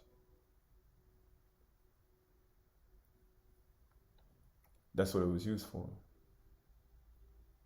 To keep Mastama out of your house. From the firstborn of Pharaoh to the firstborn of the captive maidservant who was at the millstone, and to the cattle. So let's see. Because we saw in Bereshit chapter 9, he said eat the blood and all these things and eat all creatures. But there's a reason why there's a lot of things taking place. Right? It says Jubilees, the Old Testament, Pseudepigrapha, Volume 2. It says Noah's prayer against the demons. In the third week of that Jubilee, the polluted demons began to lead astray the children of Nuach's sons, and to lead them to folly and to destroy them. Because that's what demons come to do, to destroy. Satan comes to steal, kill, and destroy. When you look at the demons, what did powers of Mastama come to do in Yasharal? They come to destroy all the firstborn. And the sons of Nuach came to Nuach from their father, and they told him about the demons who were leading astray and blinding and killing his grandchildren. And he prayed before Yahuwah and he said, all of the spirits which are in all flesh, who acted mercifully with me, and saved me and my sons from the water of the flood, and did not let me perish as you did the children of perdition, because great was your grace, your kind upon me, and great was your mercy upon my soul. Let your grace be lifted up upon my sons, and do not let the evil spirits rule over them, lest they destroy them from the earth. But bless me and my sons, and let us grow and increase and fill the earth. And you know that which your watchers, the fathers of these spirits, did in my days. The fathers of these spirits, the watchers, did in my days, and also these spirits who are alive. Shut them up and take them to the place of judgment, and do not let them cause corruption among the sons of your servants, O my all, because they are cruel. They are full of cruelty, these demons, these spirits, and were created to destroy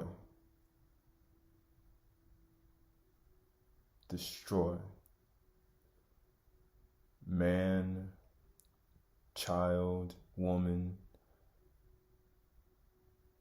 animals. These demons are cruel. And let them not rule over the spirits of the living, because you alone know the judgment. And do not let them have power over the children of the righteous, hence forever and forth and forever. And you who are all spoke to us, so that we might bind them. And the chief spirit Mastama bind them. And the chief spirit Mastama came, and he said, O Yahuwah, Creator, leave some of them before me, and let them obey my voice, and let them do everything which I tell them. Because if some of them are not left to me, I will not be able to exercise authority of my will among the children of men, because they are intended to corrupt and lead astray before my judgment, because the evil of the sons of men is great. And he said, let 1/10 of them remain before him, but let 9 parts go down in the place of judgment. So even now in 2022 AD, Mastama and his beings are still here. And just like they were cruel and destroyed, these demons destroyed, sinned against animals, sinned against reptiles, sinned against beasts, sinned against humans. They started eating human flesh. These same demons that did these things during the days of Noah are still doing it today. And you see, the firstborn of Mizraim, when the things getting destroyed and killed, he had all these using animal blood and a certain type of lamb and a blood and a certain blood splashing pattern to keep Mastama out of people's homes. A spirit. Yes, Yahuwah used that to protect you from Mastama. He used that to protect you from Mastama. And by that protection from Mastama, he didn't kill your firstborn. It allowed Pharaoh's firstborn to be killed, that he may bring you out of Mizraim. But it did not stop you from sinning, though. It didn't save you from your sin. It only got Mastama out. Because that lamb that they killed right here could not take away no sin.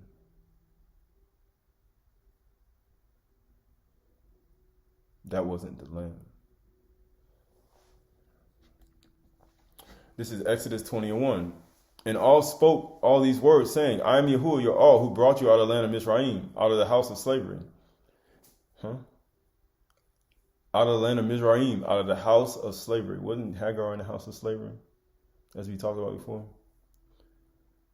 Who brought her out? We talked about who brought Hagar out, who set her free from the house of slavery.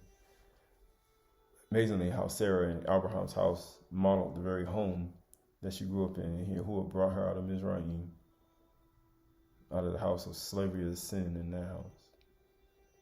And he set her free by the Son. It says, you shall have no other gods before me, because you know you are a God. Everything can be a God, so you can't have nothing before you, not even yourself, not even your material possession. Because that's the first commandment promise. Obey your parents, your mother and your father, Yahuwah. You shall not make to yourselves a carved image or any likeness of anything that is in Shamayim above, or that is in the earth beneath, or that is in the water under the earth. You shall not bow down to them nor serve them.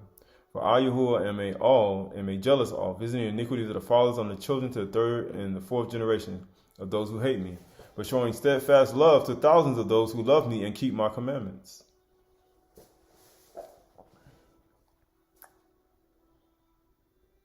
You shall not take the name of Yahuwah your all in vain, for Yahuwah will not hold him guiltless who takes his name in vain. Remember the Shabbat and keep it Kadush, or holy. 6 days shall you labor and do all your work for your selfish self, right? But the 7th day is the Shabbat of Yahuwah your all. On it you shall not do any work, you, nor your son, nor your daughter, nor manservant, maid servant, female, your livestock. Notice how he's caring for the animals too. Yahuwah is saying, care for my animals too. Don't be working my animals. Everybody. Livestock and the sojourner who is within your gates. For in 6 days Yahuwah made the Shamayims in the earth and the sea and all that is in them. That's the same thing he did in Bereshit. First, the 6 days of creation. The 7th he rested. He's kind to the creatures and the animals. And you ought to be the same. And rested the Shabbat day. Therefore, Yahuwah barakah the Shabbat day and made a Kiddush. Honor your father and your mother, that your days may be long in the land that Yahuwah your all is giving you. Right? Honor your father and your mother. That's the first commandment with promise. He said, honor your earthly mother too, and your earthly father. You should not murder. You should not commit adultery, like the Shemjaza and Azazel and all of the beings, the watchers who fell down and slept with him. You should not commit adultery. You should not murder, like they did. You should not steal, like they did during the times of Nuah. You should not commit adultery like they did in the time of Noah. You should not commit murder like they did in the time of Noah. You should not bear false witness against your neighbor like they did in the time of Noah. You should not covet your neighbor's house. You should not covet your neighbor's wife like they did in the time of Noah, or a male servant, or a female servant, or his ox, or his donkey, or anything that is your neighbor's. It says, now when all the people saw the thunder and flashing and lightning, the sound of the Turah and the mountain smoking, the people were afraid and trembled, and they stood afar off and said to Moshe, you speak with us. So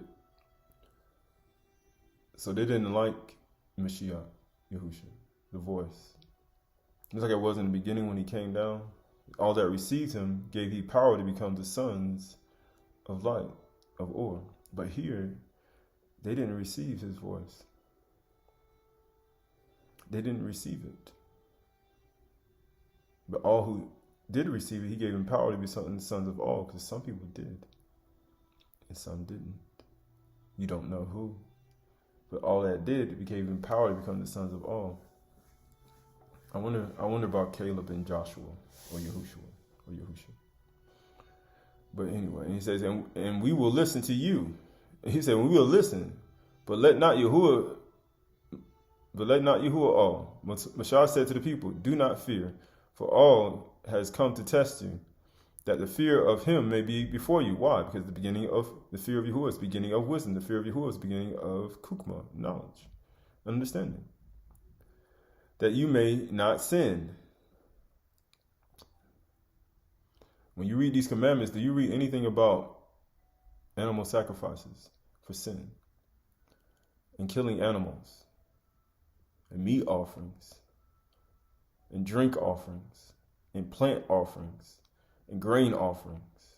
Do you read anything in there about that? I'll let you be the judge of that. The people stood afar off while Moshe drew near, and the thick darkness where all was. He was in thick darkness. So darkness was there too. Peter said, well, they say that Yahuwah is light, in him is no darkness at all. So there's darkness over there too.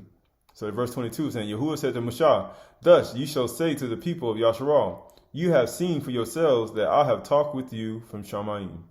You shall not make other gods of silver to be made with me, nor shall you make for yourselves gods of gold, an altar of the earth.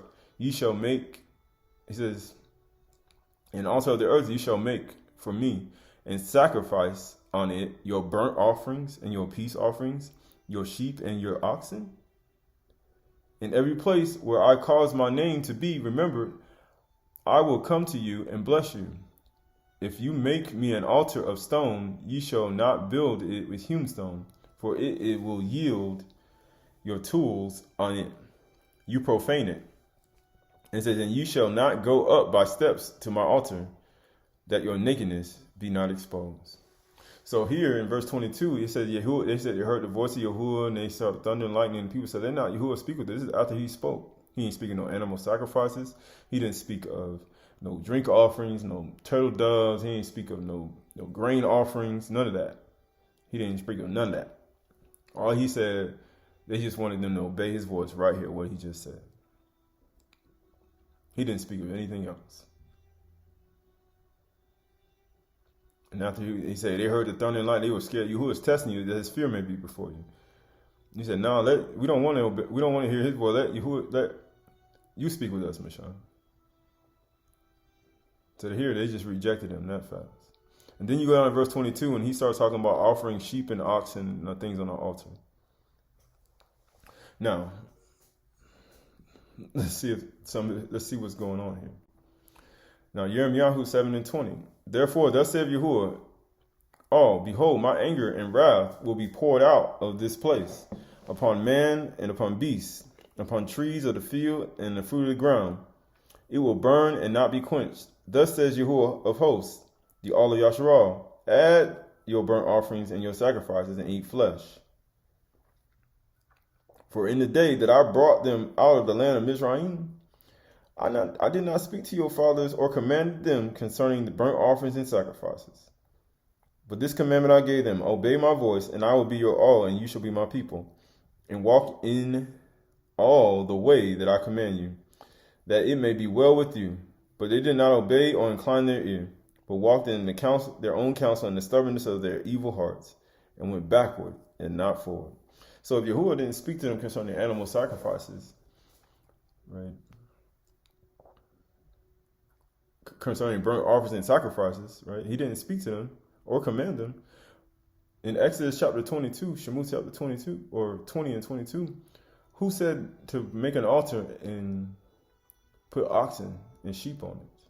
He said, I never told him to do that. He said, I just obeyed my voice. When he spoke, they said, no, let Mashah. We'll listen to you, Mashah. We'll let not Yahuwah speak unless we die. So he already spoke. He never commanded them and taught them about burnt offerings and sacrifices. But yet, in verse 22, it says, make an altar and offer ox and burnt sacrifices. But he said, I never spoke to them about that. I never told them to do that. So who said that? Restore to me, in verse Psalms 51:12, restore unto me the joy of your salvation. Uphold me with your willing ruach. Then I will teach transgressors your ways, and sinners will return to you. Deliver me from blood guiltness. Blood guiltness. O Yahuwah, of my salvation, and my tongue will sing aloud of your righteousness. Yahuwah, open my lips, and my mouth will declare your praise. For you will not delight in sacrifices, or I will give it. You will not be pleased with burnt offerings. The sacrifice of all is a broken spirit, a ruach, a broken and a contrite all will you not despise. Just like Yakalyal said, I'm going to take your stony heart. I have to break your heart and give you a heart of flesh and make it tender-hearted. A broken ruach, a heart of stone. A broken stone, heart, is a sacrifice to Yahuwah. For the hardness of your heart, O you hard-hearted people. You hard-hearted people. Oh, if your heart was broken. But he said when they came out of Mizraim, I never spoke to them about sacrifices. I never told them to do that. So who told them that? Who gave the command to do that? Right, so this is Galatians 1:6. So when we look at Shemot or Exodus, and we look at Yahuwah never spoke to them concerning animal sacrifices in Yirmiyahu, David said that Yahuwah don't delight in sacrifice, or I will give it, or offerings. He said, broken ruach and a contrite heart. We know that Yakaziel said that he's going to take away your stony heart. He is trying to break that stony heart and give you a tender heart. Right? And even Enoch said, because of the hardness of your heart, he said, you haven't obeyed nothing. You, O man, haven't obeyed nothing I commanded you. Enoch didn't have no Exodus 20 and all the things that people, Shemuth, Exodus 20 and all these other writings. He only had Bereshith, the first books and the books that Yahuwah gave Canuk, and the writings that he gave. And that's all he had. He said, oh, hard-hearted people in 1 King Enoch, section 1. And the same thing Ezekiel said, and you see the same thing David said, a broken heart, a broken ruach, stony heart. But he said, if I never spoke to him concerning animal sacrifices. So in verse 22, when he said, I make an altar with ox and sacrifice sheep and ox on it, well, who said that? He said, they already heard it. He said, to obey is better than sacrifice. It's to obey his voice. They said, no, we don't want to hear him speak. And he said, for his fear would be upon you. He said, Mashallah, you speak, lest we die. But Galatians 1:6, he says, I'm astonished that you are so quickly deserting him who called you into the Khan of Mashiach, and turning to a different truth, not that there is another one. There is only one truth.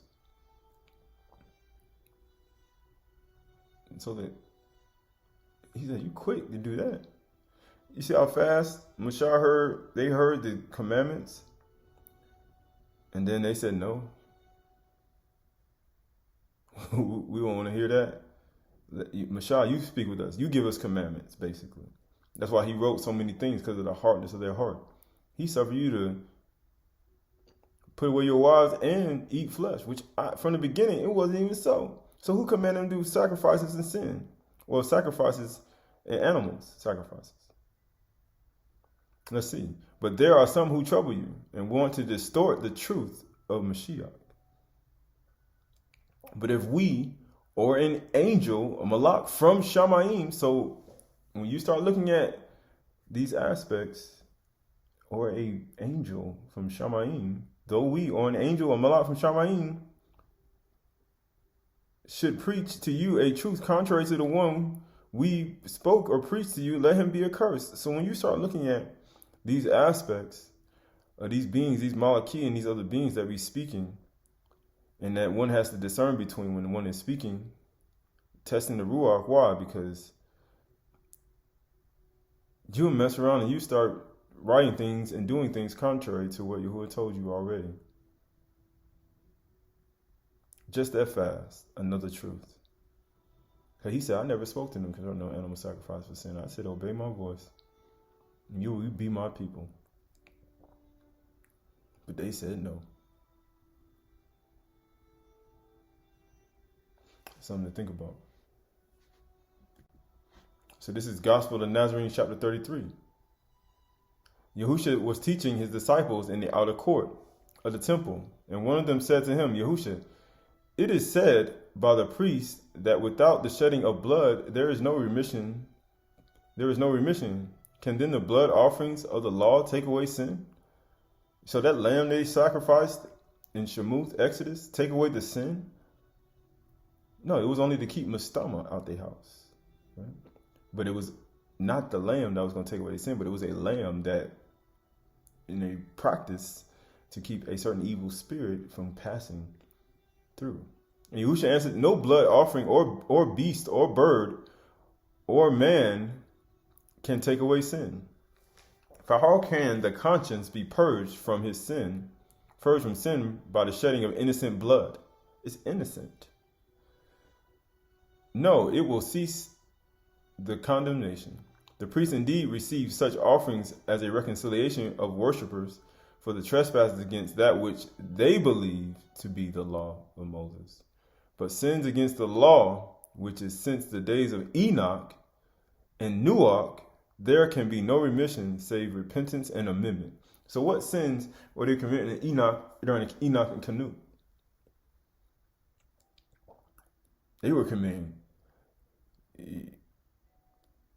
since the days of Enoch and Nuach. We read it, oh hard-hearted people. We aired Nuach when he put him in the ship. He told him to bring all the animals in the ship and bring all the food that you're supposed to eat. That's the same thing that was in Bereshit. They didn't have all these writings. He said, there can be no remission save repentance and amendment. They didn't have all the writings that one has, Exodus, Numbers, Leviticus. They didn't have all these writings. They only had the first 6 days of creation, the 7th day resting, and the books that Enoch wrote, and the generations that came through Noah. So the only thing they knew was garden. The garden, Bereshit, what to eat, how to conduct themselves, how to love each other and all creatures and all things and creeping things that he put you over. That's all they knew. They didn't know any other thing. He said, there can be no remission save repentance and amendment. Verse 4, is it not written in the prophets to put away your blood sacrifice and your burnt offering and cease from eating flesh? That's what Yirmiyahu said. It is not written there. It is written. For I spoke not to your fathers, nor commanded them when I brought them out of Mizraim concerning these things. But this thing I commanded, saying, obey my voice and walk in the way which I command you, and you shall be my people, and it will be well with you. But they heard not, nor inclined their ear. So who they inclined their ear to? Their appetites. The beings and the Malachi and the other messengers who said, make an altar and make sheep and oxen and goat and ox and make an altar and offer your sacrifices after Yahuwah spoke. Because as soon as you doubt in your mind, you give room. The commandments that he gives, you give room for another's truth to come in really fast in between. It says, and what does the Eternal command you? But to be just, love, and have mercy, and walk humbly with the law. He said, is it not written that in the beginning Yahuwah ordained the fruits and the trees and the seeds and the herbs to be for food for all flesh? Isn't that what he told Noah to put in the ark? Isn't that what he commanded Adam and Ka'ua and the animals? Have authority to fish, sea, fowls of the air, creeping things, the cattle, and all things, and even the animals supposed to eat that? Is that not the original thing that he said? Is that, when you go back to Enoch and Noah, you start looking at what they were doing and eating, the Malachi and the Nephilim, they were eating flesh, sinning against animals, sinning against reptiles, sinning against people, eating human flesh. He said, no, that's what the original thing. But they have made the house of prayer a den of thieves, and a pure oblation with incense that have polluted my altars, and with blood and eaten of the flesh of the slain. For the hardness of your heart, he wrote you this, to put away your wives. Why? So they could commit adultery. Right? We talked about that last time. Putting your wives is not even for a just cause. And making them commit adultery with beings and other beings, Nephilim. You're giving them over. Demons and devils, right? Filling people's minds to do evil things and no love, compassion, humility, and forgiveness. Nothing in the earth. Eating all types of flesh and things in the earth. And not allowing the Ruach to dwell inside of man, as it was in the beginning. Because when the Ruach came upon men in the beginning, they didn't eat flesh. They had meat, or you say, okla, which is food.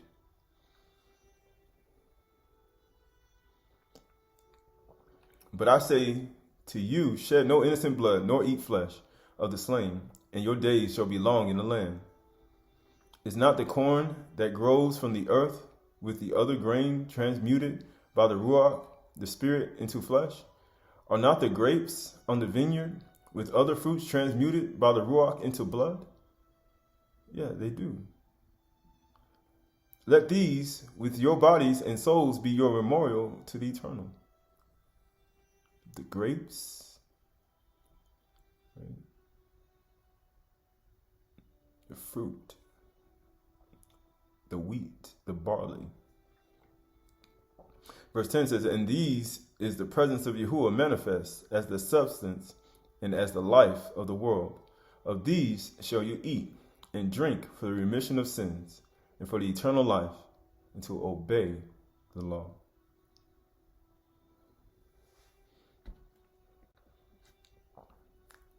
Truth of the Nazarenes, chapter 28. It says, and it came to pass on the day as Yahushua had finished his discourse in a place near Tiberias, where there were 7 wells. And a certain young man brought live rabbits and pigeons, that he might have them to eat with his disciples. So you got pigeons and you got rabbits. Right? Remember when Abraham he told him, bring me some animals and some pigeons, and he cut some of them up and he left the others, right? Just wasted a bunch of animals. So let's see. And Yahuwah looked on the young man with compassion and said to him, you have a good heart, and the master will give you light. So when did he do that? In the beginning. Bereshit. Genesis. But do not, he says, but do you not know that Yahuwah created in the beginning gave to man the fruits of the earth for food, and did not make him lower than the ape or the ox or the horse or the sheep, that he should kill and eat the flesh of blood of his fellow creatures? Indeed, the Pharisees believed that Messiah commanded such creatures to be slain and offered in sacrifice to be eaten. And so do you in the temple. But behold, I have come to light the way back to the law, the Torah, even the true Torah of Messiah, the law of Moses, and put away the blood sacrifices as in the beginning, even the sacrifice of grains and of fruits of the earth. The only sacrifice to Yahuwah was supposed to be with a broken and contrite heart. You hard-hearted people. No compassion, kindness, love. If you can't be gentle, meek, and lowly, and gentle to a tender plant or a creature, why would you be to each other? When you start loving all of things and giving all things the same, that have the same species of breath inside of them, and you start seeing them as pure and full of the same things. They don't fear, they fear the violence of man. And being that man left off from doing the things that he's supposed to do in the beginning and planting and harvesting, they have no food to eat.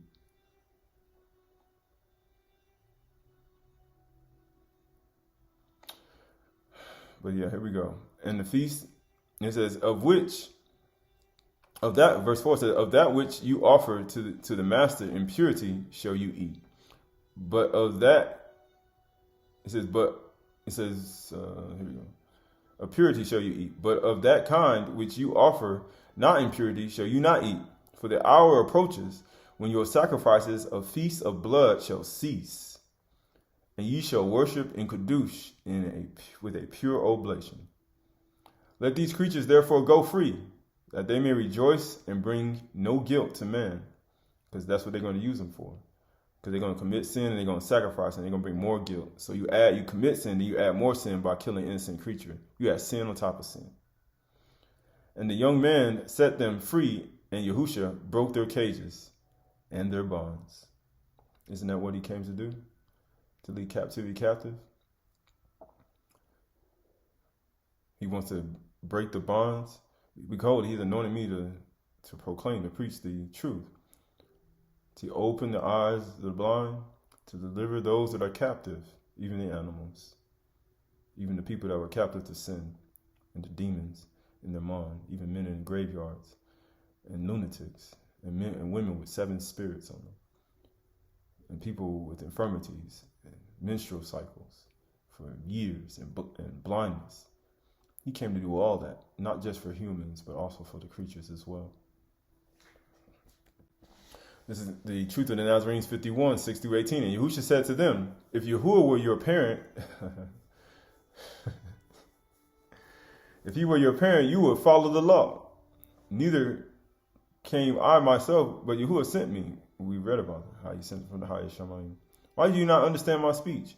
Even because you cannot hear the truth. You are of your father, who is a demon, and the lust of your father you will do. He was a murderer from the beginning, and abode not in the truth, because there is no truth in him. When he speaks a lie, he speaks of his own, for he is a liar and the father of it. Because I tell you the truth, you believe it not. And Moses, as Messiah lifted up the serpent in the wilderness, so must the Son of Man be lifted up. And serpent on the stick with the serpents. Right? And he said that whosoever sees believing should not perish, but have everlasting life. Which of you convicts me of sin? And if I say the truth, why do you not believe me? He that is of Yahuwah hears Yahuwah his word. You therefore hear them not, because you are not of Yahuwah. You are not his people. Then they answered and said to him, Say we not well that you are a Samaritan and have a demon? Yahusha answered, I have not a demon. Because we read about the demons, the Mastama. He don't work for Mastama and the other prince of demons. But I honor Yahuwah, and you dishonor me. And I seek not my own kabod, but the kabod of Yahuwah, which manifests in the Torah. This one alone judges. And certain of the elders and the scribes from the temple came to him, saying, Why do your disciples teach men that it is unlawful to eat flesh of beasts, though they be offered in sacrifice to Messiah, as Messiah ordained, as Moses ordained? For it is written, Yahuwah said to Noah, The fear and dread of you shall be upon every beast of the field, and every bird of the air, and every fish of the sea, unto your hand they are delivered. They quoted that Bereshit chapter 9. That's what the Pharisees, the elders, and the scribes did. And that's what people use today. But let's see, verse 14. And Yahushua said to them, you hypocrites. Well did Yeshayahu speak of your forefathers, saying, these people draw near to me with their mouths and honor me with their lips, but their heart, their mind is far from me. You hard-hearted people. Hard-hearted, non-tender-hearted people to all creatures and humans and people. You hard-hearted people, as Enoch said. You hard-hearted people, as Yakaziel said. I'm going to break that stony heart. That stony heart. That stony mind. You hard-hearted people. And their lips, but their heart is far from me. For in vain do they worship me, believing and teaching for divine doctrines the commandments of men in my name, but to satisfy their own lust. As also Yirmiyahu bore witness when he said concerning blood sacrifices, blood offerings and sacrifice, I Yahuwah command none of these things in the day that you came out of Mizraim, out of Egypt. Because it was another being of Malak who said that. I ain't say that. That was another person, another being, though we or any other Malaki from Shamayim teach any other thing which you have received from us, let him be accursed. There's a reason why. I know he said it to Galatians, but when you start looking at these things, right, these other beings can't teach. These demons taught. Azazel and Shemjaza was on the earth. Azba'al taught. You had other beings teaching. A whole bunch of Malaki teaching during that time. But he said, I never commanded you. Like you read some of Paul's writings, but you start, as we're going to see at the end of this, you're going to see that a lot of the things that he wrote was in the same capacity as Moses. But it was more like, in a way, because of the people. It had nothing to do with Yahuwah's word. But only this I command you, to do righteousness, walk in the ancient paths. What is the ancient way? What's more ancient than Bereshit? 6 days you created, 7th you rest. He gave you everything the thing you commanded to do. He said, be just, love, have mercy, and walk humbly with your Creator. But you did not hearken to me in the beginning. In the beginning.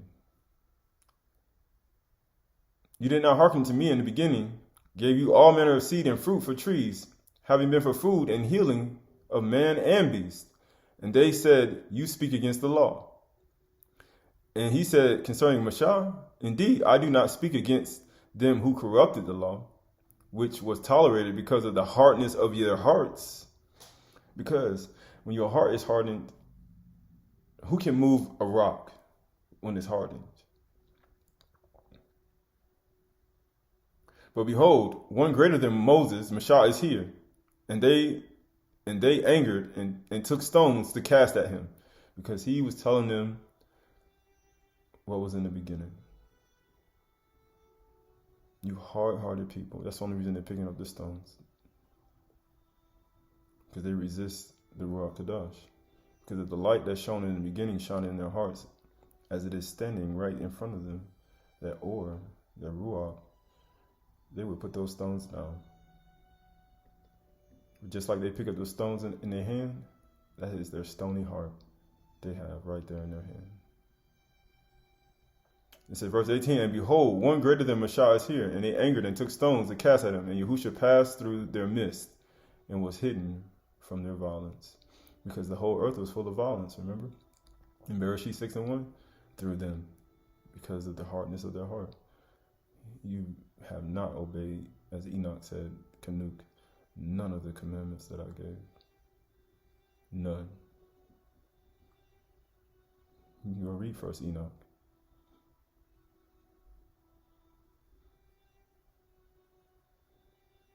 It was in the Pseudepigrapha, section 1. So here we go. Truth of the Nazarenes, still, 75, 4 through 18.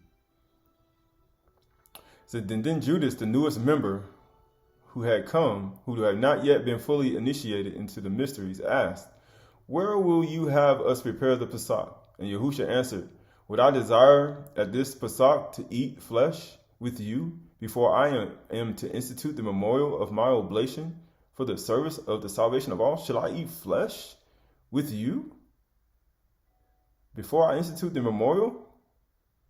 For behold, the hour approaches when the sons of men shall be betrayed in the hands of traitors. And one of the 12 said to him, Yahusha, is it I? And he answered, he whom I give sop, the same is he.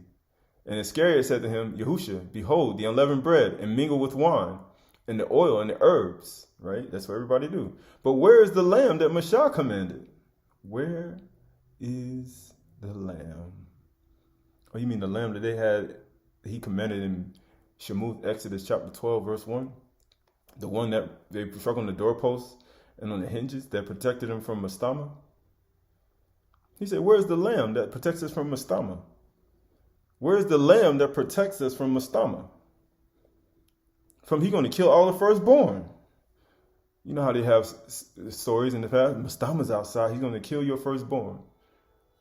He said, who's going to protect us from Mastama? That's basically what they said. Where's the lamb? Because they're in fear for their lives. But Judas had brought the lamb. So Judas brought the lamb. But Yahusha had forbidden him that he should kill it. It should be killed. Don't kill no lamb. And Yahushua spoke in Ruach, saying, behold, the lamb, the good shepherd, which gives his life for the sheep. And Judas was troubled at these words. Yeah, when you got evil spirits, when you evil, when somebody speak about a Ruach and said, don't kill the lamb, he said, behold the lamb, the good shepherd, you get trouble. For he knew that he should betray him, because he knew that he was a hypocrite. But again, Judas said to Yahusha, is it not written in your law that a lamb must be slain for the Pesach within the gates? Is it not written in Exodus chapter 12, and Shemuth chapter 12, and Shemuth chapter 13? Right, is it not written? And Yahusha answered, you have walked with me even this short time, and yet ask me this? If I am lifted up on the cross, then indeed shall the lamb be slain. But woe to him by whom it is delivered into the hands of the slayer. It is better for him that he had not been born.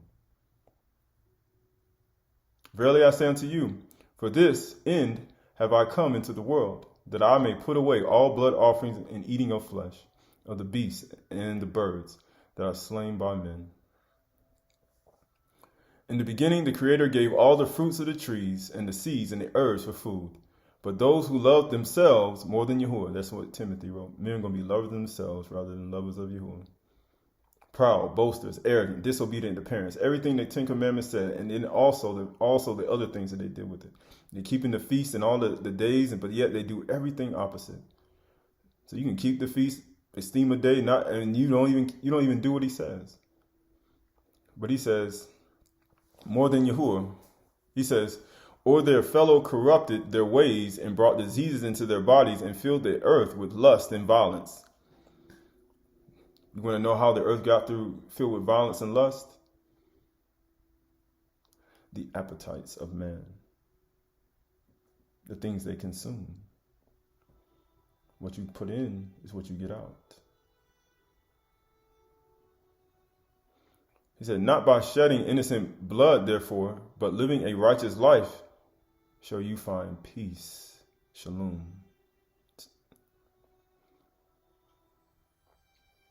It says, walk in the way, and ye shall find the Most High. Seek the truth. Seek wisdom. Seek Kukma. Seek the truth. And the truth shall make you free. Like Hagar. Free.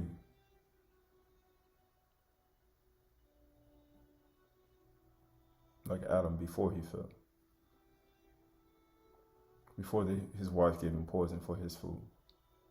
Even as they gave Yahusha poison for his food. They gave the lamb poison for his food. They gave him sour wine. cruel demons. Isn't that what Mustam and his demons are used for? Cruelty and destruction and death. So you look at all the people and all the demons and all these people working for Mustam when they killed the lamb, Yahushua Mashiach. But here we go.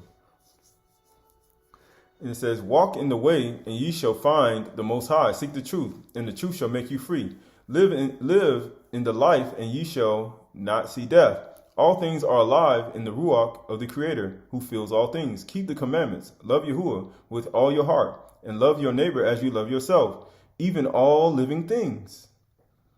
Everything. The whales, the whales, the groundhogs, the deer, the bear, the black bear, the grizzly bear, the moose, right? The condor, right? Shoot, even all the animals, even the creatures that slither on the ground, the spiders, right? The things that people fear, the lions, the tigers, right? The other beings that exist. Love them all living things. The ape, right? The dog, different species all around the earth, even a two-toed sloth. All things. On these hang all the law and the Navi'im. And the sum of the law is this: do unto others as you would have them do unto you. Blessed are they who keep the law, for the Creator is manifest in all creatures, and all creatures live in the Creator. After these things, Yahushua dipped sop and gave it to Judas Iscariot, saying, what you will do, do it quickly. Isn't that what Abraham told the man when he prepared the ox, or you mean the son, for the malak, or for the men? He said, go do it quickly, quick. It's still Pesach. Do it quickly, Judas. And he then, having received the sop, went out immediately, and it was night. So you see Abraham's servitude in being a servant, but still even being a servant, but he was doing it quickly, but yet he still was offering and killing an animal. So Yahushua came to make everything right again. And he said, it was night. And when Judas Iscariot had gone out, Yahushua said, now is the Son of Man glorified among the 12, and Yahuwah is glorified in him. And verily I say to you, they who receive you receive me, and they who receive me receive the Most High who sent me. To you who follow me in the regeneration of the elect, I appoint a kingdom, a Malkuth, as the same has been appointed to me. And you who have been faithful to the truth shall sit upon 12 thrones, judging the 12 tribes of Yasharal. Right. It's the truth of the Nazarene 7, 4-5. Right. So when we start looking at Yahushua and his behavior, we need to start looking at everyone's behavior. Because when we start looking at Yehukanan and Yahusha, we look at Yahusha talking about not eating flesh, and then we read other writings and other books and other translations, and then we see things contrary to what he said in the beginning. And you can read it in Hebrew, other languages in Bereshit, and it's still going to say the same thing. But when we go to other writings that are translated, when the fulfillment will happen, you see other things. But the only reason I'm saying these things is because we have to look at it. But it's so true. But here we go. This is the Gospel of the Nazarene 7, 4-5. It says, and it came to pass when Yehukanan was immersing, and there went out to him a Pharisee, right, a person who believed in angels, Malachim, and the resurrection, and others from Jerusalem and all Judea and all the region around and about Yarden or Jordan, the same Yehukanan has his raiment of camel's hair, and a girdle of the same about his loins, and his meat was the fruit of the locust tree. His akla, like we read in Bereshit, for meat is the fruit of the locust tree. Wild honey soaked carrot cakes, dipped in oil, the taste of which was like manna or man. Just like the children of Yasharal in the wilderness, right? They ate man and they complained. Here you have Mr. Yahukanan himself, the Apocrypha of John himself, by revelation, the perfect humanity, the person knowing that these archons trying to stop your thought, knowing they're trying to alter it, and they created these gold and silver to control you, but then you start looking at it, he ate the fruit of the locust tree. Because that was the commandment in the garden. Every tree yielding seed is for food.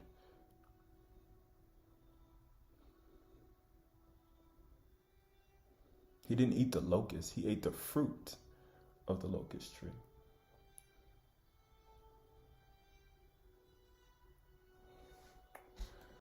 So this is Yochanan 1:29. It says, and the next day he saw Yahusha coming toward him and said, behold, the Lamb of all. So where's the lamb for the Pesach? You know, like they in Moses, when they commanded, that lamb was going to take away, the lamb that was going to protect you from a stomach. Where's the lamb? Who takes away the sin of the world. This is he whom I said, after me comes a man who reigns before me. Why? Because he was before me.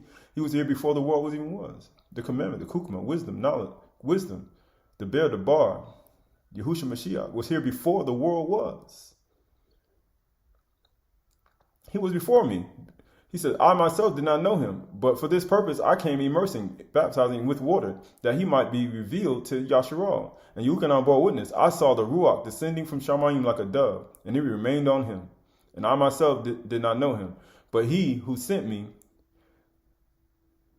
to immerse with water said to me, he on whom you see the Ruach descend and remain, this is he who immerses with the Kadush Ruach. And I have seen, and I have borne witness that this son, this is the son of Yahuwah. The next day he saw Yahusha coming toward him and said, behold, the Lamb of Yahuwah, all Yahuwah, who takes away the sin of the world. The sin of the world.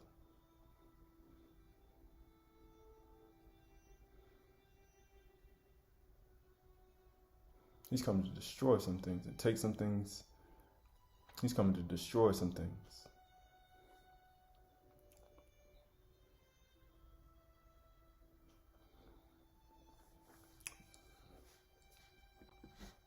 This is Psalms 50:6.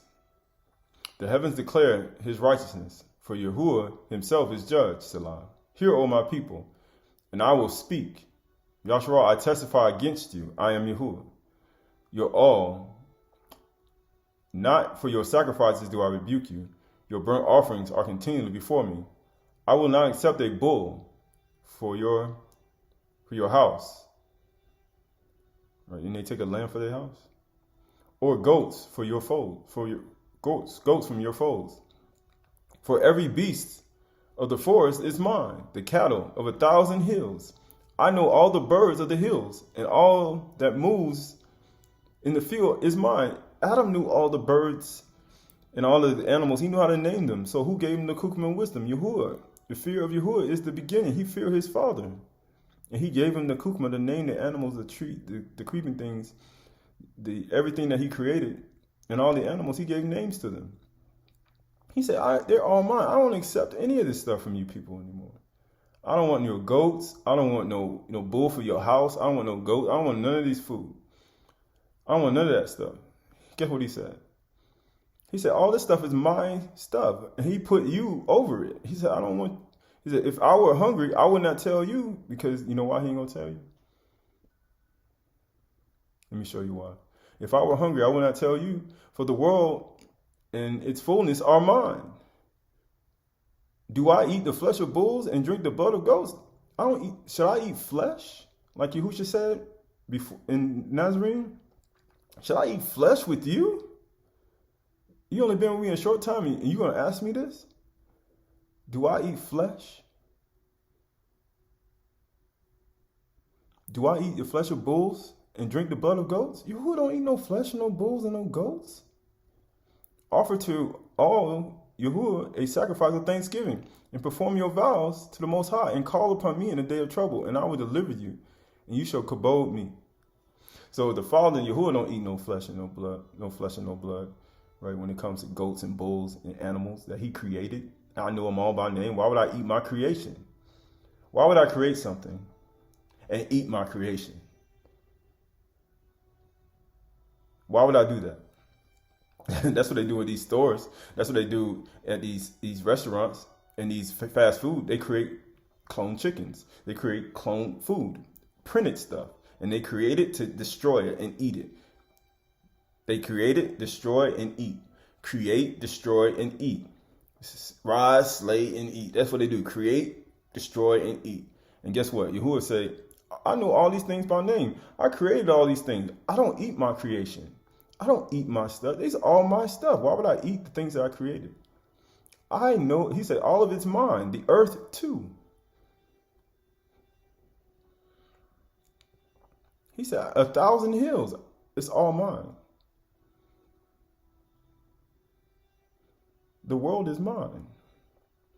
Guess what it says? Yochanan 5:19. It says, Yahushua said to them, truly, truly, I said to you, the Son can do nothing of his own accord, but only what he sees the Father doing. So if the Father don't eat no flesh, Yahuwah don't eat no flesh and blood of goats and bulls, the Son ain't going to do it. That's why he said in the Nazarene, when they brought it, or even the Pesach, when you go read the ones, Matthew, Mark, Luke, and John, they took out, when he said what? They changed. He said, shall I eat flesh? Judas brought the lamb. He said, no, don't kill the lamb. Should I eat flesh? The people that's going to follow me, I come in the image and likeness of Yahuwah, who don't do these things, but I'm going to come here and say, do it. Why would Yahushua Mashiach, who is the son of Yahuwah, who comes out from his mouth, from the highest Shamayim, come down here, who created the world through his wisdom and Kukma, form all things and everything that you see, all protons, electrons, neurons, quarks, molecules, atoms, all the things that you see, even the ethers, and all the things you see. And then he's going to come here and say, hey, you know what? I'm going to eat my creation. And I'm going to tell my disciples to do that. My Talmudims, my Lamadims, my teachers, my disciples. No, I'm not going to do that.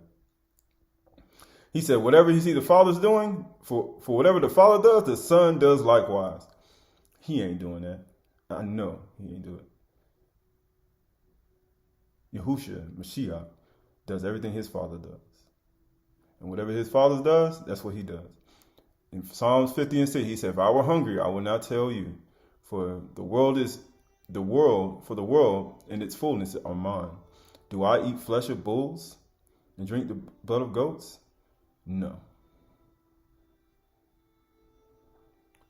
Whatever I see my Father do, I do the same thing.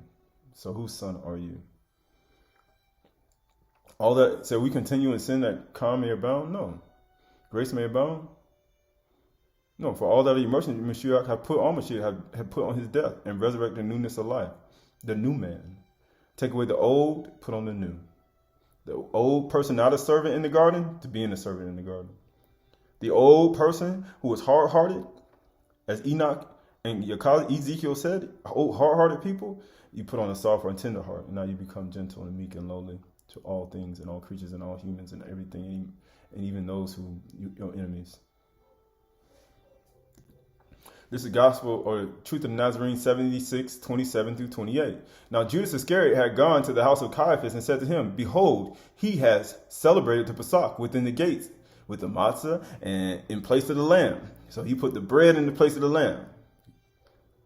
He says, I indeed brought a lamb, but he forbade that he should be killed. The man of whom I bought is witness. So he had a witness. He had two witnesses, because two witnesses, every word got to be established. And Caiaphas rent his clothes and said, truly, he has done a deed which is worthy of death for weighty transgression of the law. So you see, he was the lamb. But being that they had the lust of the flesh and they wanted to kill the lamb, because they needed protection, they needed to think that lamb was going to protect them. Again, you're commemorating coming out of Mizraim. But Yahushua Mashiach has come to free you from sin and to stop. He said, I'm the lamb. Let's see what you talk about being a servant in the garden, a servant to animals and creatures. Well, let's see what they did to this lamb.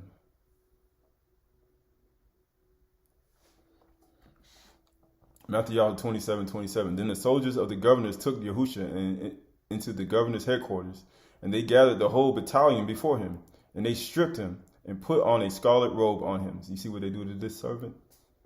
You're supposed to be servants in the garden. The greatest among you must be as the youngest, and the leader is one who serves. Now you see how Yahusha is serving us by laying down his life. And they put on a scarlet robe, and twisting a crown of thorns, they put it on his head and put a reed in his hand. Thorns and thistles, Adam. And you see what your bride Yasharal is doing? I liken Yasharal to a comely and delicate woman. They mocking you, even as Yishmael mocked Yitzhak. But even though he's coming to free us from something. And they spit on him and took a reed and struck him on the head. You see what they did to this lamb? And when they had mocked him, they stripped him of his robe and put his own clothes on him and led him off away to crucify him. Right. So this is Psalm 69:6. Let not those who hope in you be put to shame through me, you who are all of hosts. Let not those who seek you be brought to dishonor through me.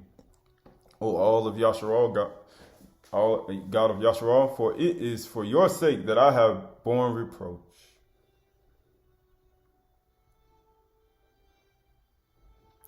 That dishonor have covered my face. I have become a stranger to my brothers, and strangers to my mother's sons. For zeal of your house has consumed me, and the reproaches of those who reproach you have fallen on me.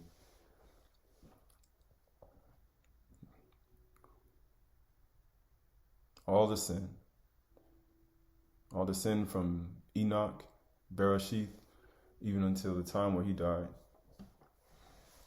have fallen on him. He said, when I wept and humbled my soul with fasting, it became my reproach. When I made sackcloth my clothing, I became a byword to them. I am the talk of those who sit in the gate, and the drunkards make songs about me. But as for me, my prayer is to you, O Yahuwah.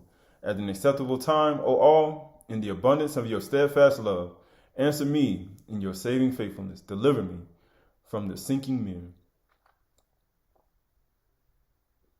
Let me be delivered from my enemies and from the deep waters. Let not the flood sweep over me, or the deep swallow me up, or the pit close in my mouth over me. Answer me, O Yahuwah, for your steadfast love is good according to your abundant mercy. Turn me, hide your face from your servant, for I am in distress. Make haste to answer me. Draw near to my soul, redeem me, ransom me because of mine enemies. You know my reproach and my shame and my dishonor. My foes are all known to you. So Yahuwah knows all your foes. Reproach has broken my heart. See? The sacrifice of Yahuwah is a broken and contrite heart. You will not refuse this sacrifice, this lamb. You refused all the other sacrifices, Yahuwah. All the other sacrifices they did, the other lambs they did, all the millions and billions and trillions of lambs they killed, and the billions of animals they destroyed. You refused every one, but this broken heart from the reproach of all the people in the sin, you will accept. Reproaches have broken my heart, so that I am in despair. I looked for pity, but there was none for me, for comforters, but I found none. They gave me poison for my food, and for my thirst, they gave me sour wine. You see what they did to the lamb? They gave him poison for his food, and for his thirst, they gave him sour wine.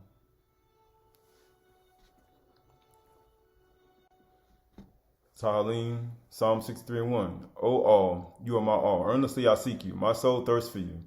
My flesh faints for you, as in a dry and weary land, where there is no water.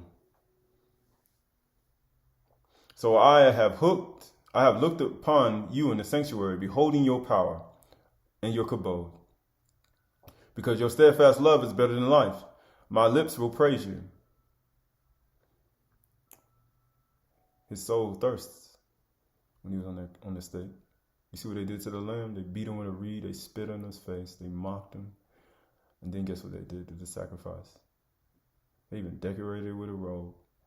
They even fastened it with nails that it moved not.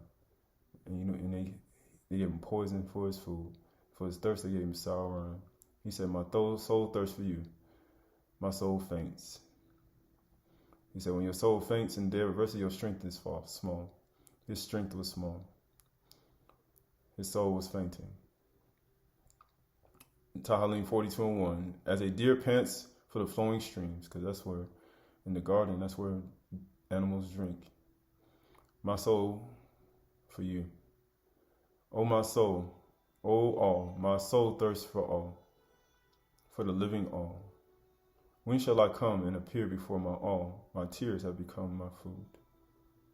Day and night, while they say to me all day long, where is your all? Where is Yahuwah? If you be a king of Yasharal, come down. Let's see where is his all? See if you will come and save him. Where is your all now? Where's your God? Where's Yahuwah now?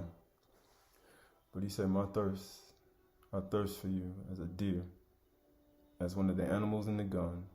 My soul thirsts for you, for your breath, for your life, for your water. My soul thirsts for you, where there's no water. Because man shall not live by bread alone. Man shall not live by water that we see. Man shall live by every word that comes from the mouth of Yahuwah, the breath. My soul thirsts for you like breath, like an animal looking for water in the stream. My soul thirsts for your breath, that I may fill my thirst. Day and night, while they say to me, all day long, where is your all? Then Yehukanah 19:28. After this, Yahusha, knowing that all was now finished, said, to fulfill the scripture, I thirst, even as Abraham said, I thirst. And the woman came. When he came to the woman's house, and she gave him a nice cool glass of water from the well. But the woman that was cursing her children, and cursing her husband, she had no bread and no water. He said, I thirst, and a jar full of sour wine stood there. So they put a sponge full of sour wine on a hyssop branch and held it to his mouth. And when Yahusha had received the sour wine, he said, it is finished. And he bowed his head and gave up this ruach. He said, it is finished.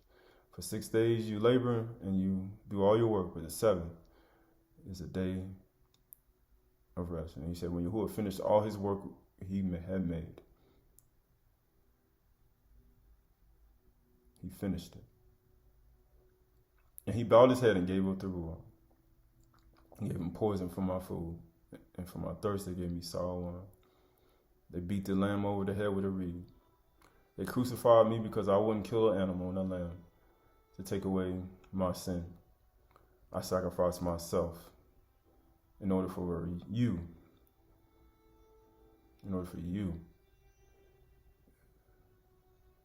to be without guilt. That's what Yahusha did. He sacrificed himself even as an animal was sacrificed for thousands of years. Thousands of years of animals being killed.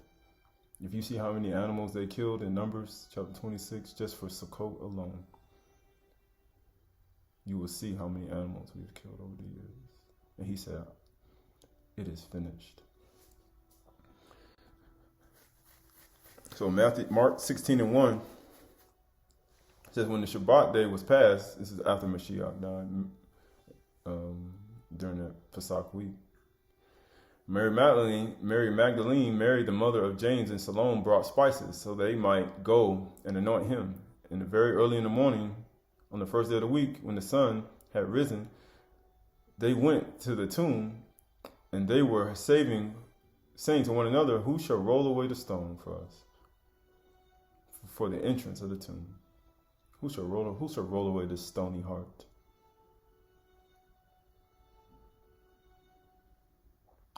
And looking up, they saw the stone had been rolled back, and it was large. Very big stone. And it says, Matthew 28:1, it says, now after Shabbat, toward the dawn of the first day of the week, Mary Magdalene and others, Mary, went to the tomb, and behold, there was a great earthquake. For a malach of Yahuwah descended from Shamayim and came and rolled back the stone and sat on it. His appearance was like lightning, and his clothing white as snow. And for fear of him, the guards trembled and became like dead men. But the malach said to the women, do not be afraid, for I know that you seek Yahusha, who was crucified. He is not here. He is not here. He is risen. The stone, heart, is now gone. I'm going to take that stony heart. I'm going to get rid of it. I'm going to give you a heart of flesh.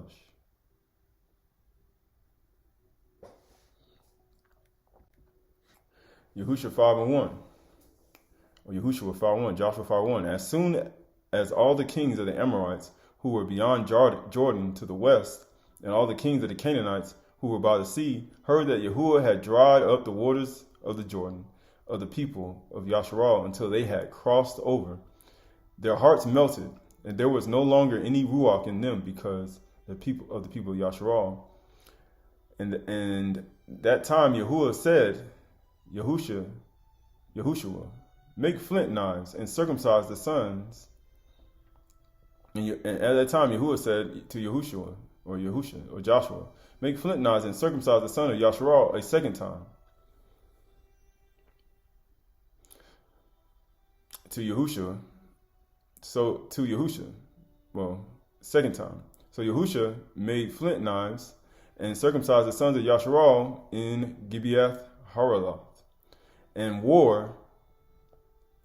And this is the reason why Yahusha circumcised them. All the males of the people who came out of Mizraim, all the men of war died in the wilderness on the way after they had come out of Egypt. Though all the people who came out had been circumcised, yet the people who were born on the way in the wilderness after they had come out of Mizraim had not been circumcised. So we talking about humble children. For the people of Yasharal walked 40 years in the wilderness until all the nations, the men of war who came out of Mizraim, perished, because they did not obey the voice of Yahuwah.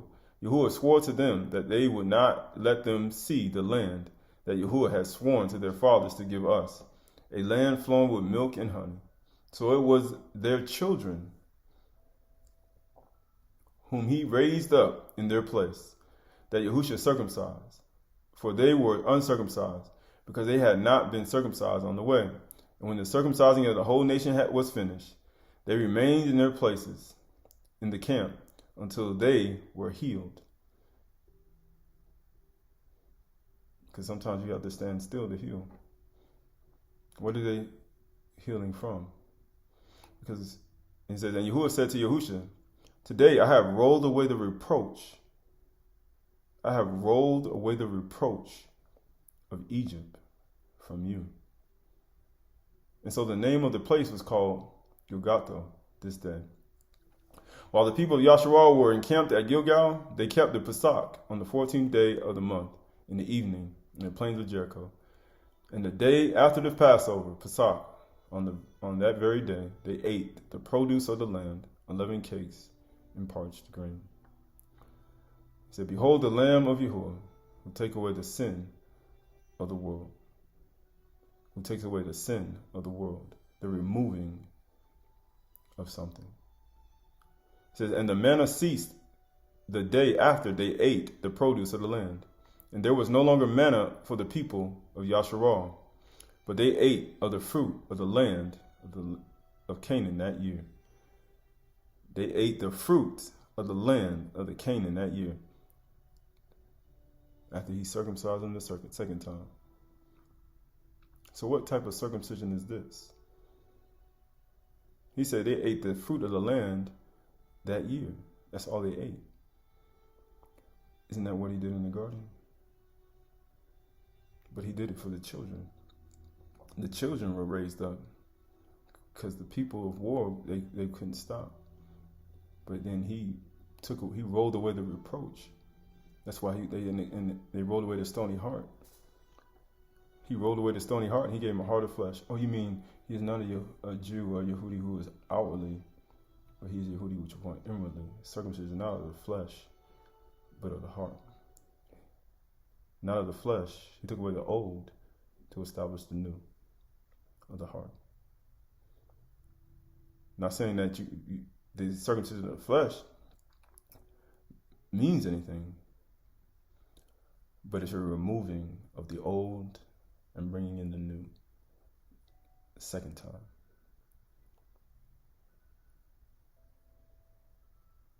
By circumcision the second time to your children. Taking away the old to bring in the new.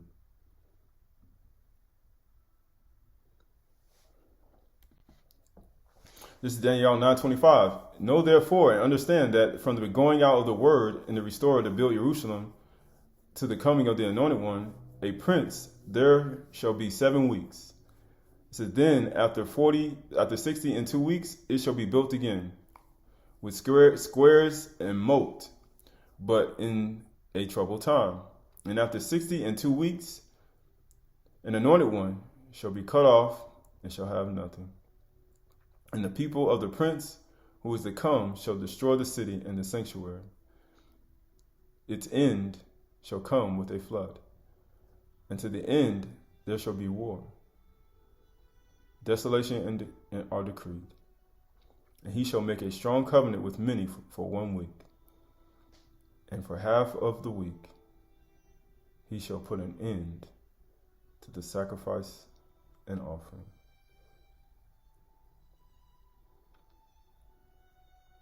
Because that's what Yahushua came to do. To put an end to killing the animals and the creatures of the earth. And to get man back to the beginning to eat produce. To turn man from their sin and the sin that created, their appetites that created the lust, and the lust that created and had men in violence. In Bereshit 6:1, when Shemjaz and Azazel was here. And even as it was in the days of Nuach, so shall it also in the Son of Man. They're going to be eating and drinking, marrying and giving in marriage to the day he enters in. It's going to be the same way. He said it's going to even be worse. When you start looking at the world, you talk about a new heaven and new earth. You're taking away the old to establish a new. A world where love, compassion, and kindness is exemplified in the hearts of men.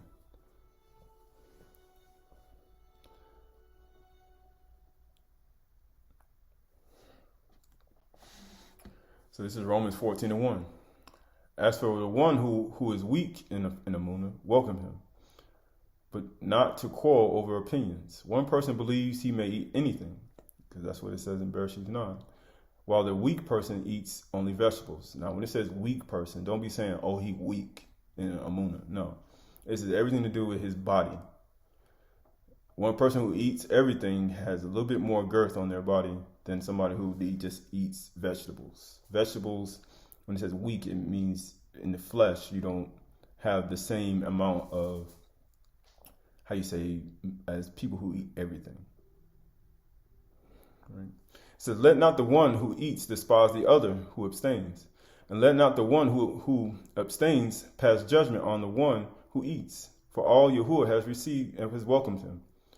Why? Because they believe in Mashiach. They believe on the journey to purification. Right? Who are you to pass judgment on the servant of another? It is before his own master that he stands or falls. And he will be upheld for the master, and he will be upheld for the master is able to make him stand. One person esteems one day as better than the other, while the other esteems day alike. Each one should be fully convinced in his own mind. So when you look at Paul and Shaul, or you look at his writings, and you look at other people, Shaul persecuted the people He was a Pharisee. He took the meat offerings and sacrifices. He consumed the flesh. He even said, in me dwelt no good thing. When I want to do good, evil is present. It's not that I've apprehended, but this is what I do. I forget those things behind. I press toward the high calling. When we start looking at the transformation, this is just like Moses when he wrote, for the hardness of your heart, I wrote you this. This is what he wrote in Romans 14:1. It's for the hardness of their heart he wrote these things. But from the beginning, none of this was so.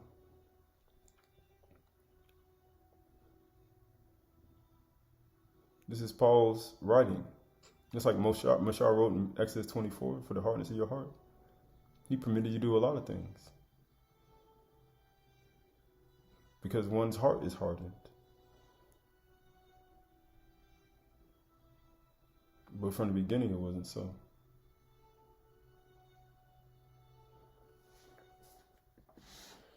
Yirmiyahu 23:7. Therefore, behold, the days are coming, declares Yahuwah, when they shall no longer say, as Yahuwah lives, who brought the people of Yasharal out of the land of Egypt. No longer will that be. We look at when they had the lamb, they protected themselves from Mastama, from coming in, but it didn't take away their sin. They got in the wilderness and complained, and even when he gave them manna, they complained, trying to purge their appetites, but they couldn't. But as Yahuwah lives, who brought up and led, he says, it's not in Egypt, but as Yahuwah lives, who brought up and led the offspring of the house of Yasharal out of the north country and out of all the countries where he had driven them, then they shall dwell in their own land.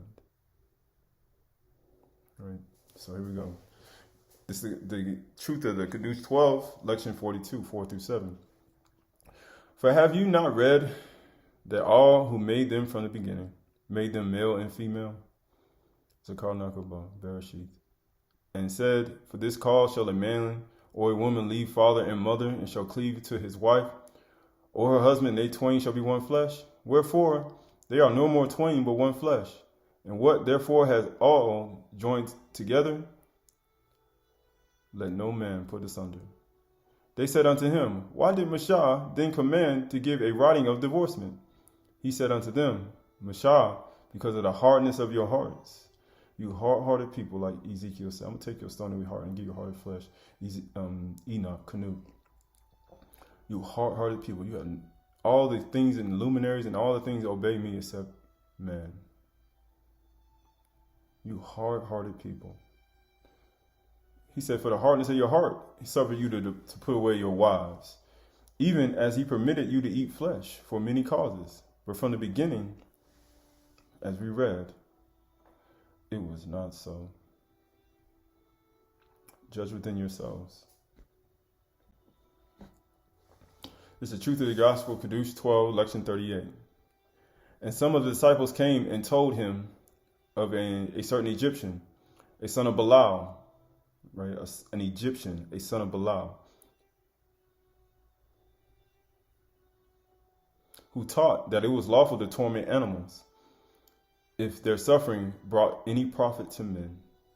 So you look at all the things in the world that people kill animals for the profit of man.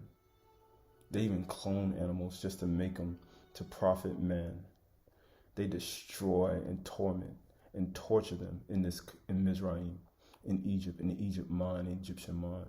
They destroy, it's terrible, right? We look at this world today and we look at the things that are made for just profit and consumption, but not for the kabod of Yahuwah. It only profits men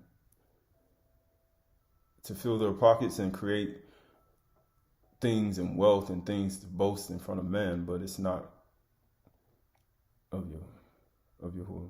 This is not what he ever wanted for his creatures. Just like we tormented animals and slain them for our own sin, they torment and slay them for their own consumption.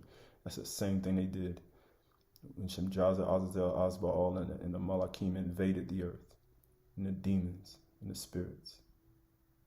They invaded the earth and they allowed these things to take place.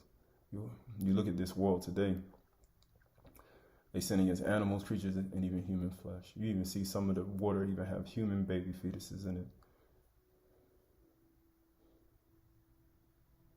And Yahushua said unto them, Verily I say unto you, they who partake of the benefits which are gotten by wronging one of Allah's creatures cannot be righteous.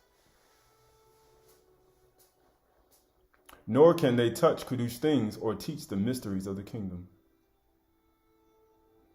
The kingdom comes not with observation, the kingdom is within you. The light of the body is the eye, and if the eye be ore, then the whole body is illuminated. Higher consciousness, higher frequency and vibration. It fills the body with the compassion and love and gentleness and meekness, forgiving sins, transgressions, iniquities, but no wise clearing the guilty. Not wise clearing the guilty. No wise clearing the guilty is mean keeping it 100, keeping it real. Like they say, keeping it 100, keeping it one. When you keep it one, you don't clear the guilty. It says, whose hands are stained, he says, mysteries of the kingdom, whose hands are stained with blood, and whose mouths are defiled with flesh. Because Yahushua Mashiach, when he taught his disciples, when he taught his Malkuth, he said, Barak are the peacemakers. Barak are them who mourn and weep now, for you shall be comforted. Barak are the meek, for they shall inherit the earth. Why would he let you inherit something that he put you over? I made the cattle on 1,000 hills. Why would he let you inherit the earth and be in the earth and take care of all the things in the earth when one can't even take care, when it has cruelty toward animals and creatures and people who are destitute and robbed and helped in oppression? Why would he put you over the earth? Why would he allow you to stay here when you can't even lay next to it? I mean, he said it's going to be just like the God, for all the earth going to be filled with the knowledge of Yahuwah. That means all things are going to be returned back to how it was. The higher vibrational frequencies of the earth and everything is going to be transformed back to how it was. And animals will talk again. Men will communicate with all creatures and be unified.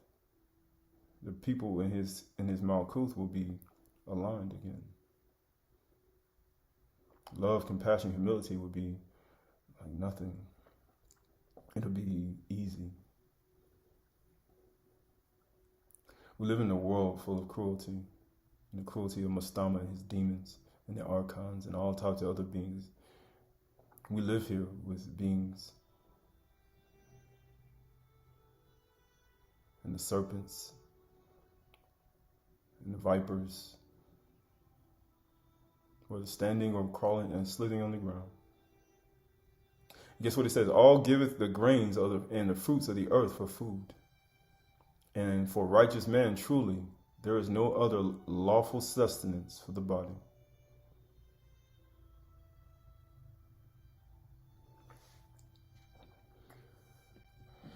This is the Odes of Solomon, ODE 6. So, as the wind moves through the harp, and the strings speak. So you look at the rue and the wind that blows against the trees, blowing and playing the instruments and the wind. And you can hear it playing the strings of the trees and the sounds and the vibration. So the Ruach of Yahuwah speaks through my members, and I speak through his love for all creatures, for all people, for the people whom he draws that are receiving him, his words of kindness, compassion, and love. Those who are receiving it and understand the transformation of the mind, the inward man is taking place. For he destroys whatever is foreign, and everything is of Yahuwah. Anything that is not of him. For thus it has been from the beginning, and will be until the end. Just like it was in the beginning, and it will be until the end. There's only one. This way, so that nothing will be contrary, and nothing will rise up against him. So that nothing will be contrary, and nothing will rise up against him. inhabitants of the earth, people. Everything that we know and everything that we understand about the creation of the universe and the creation of the cosmos,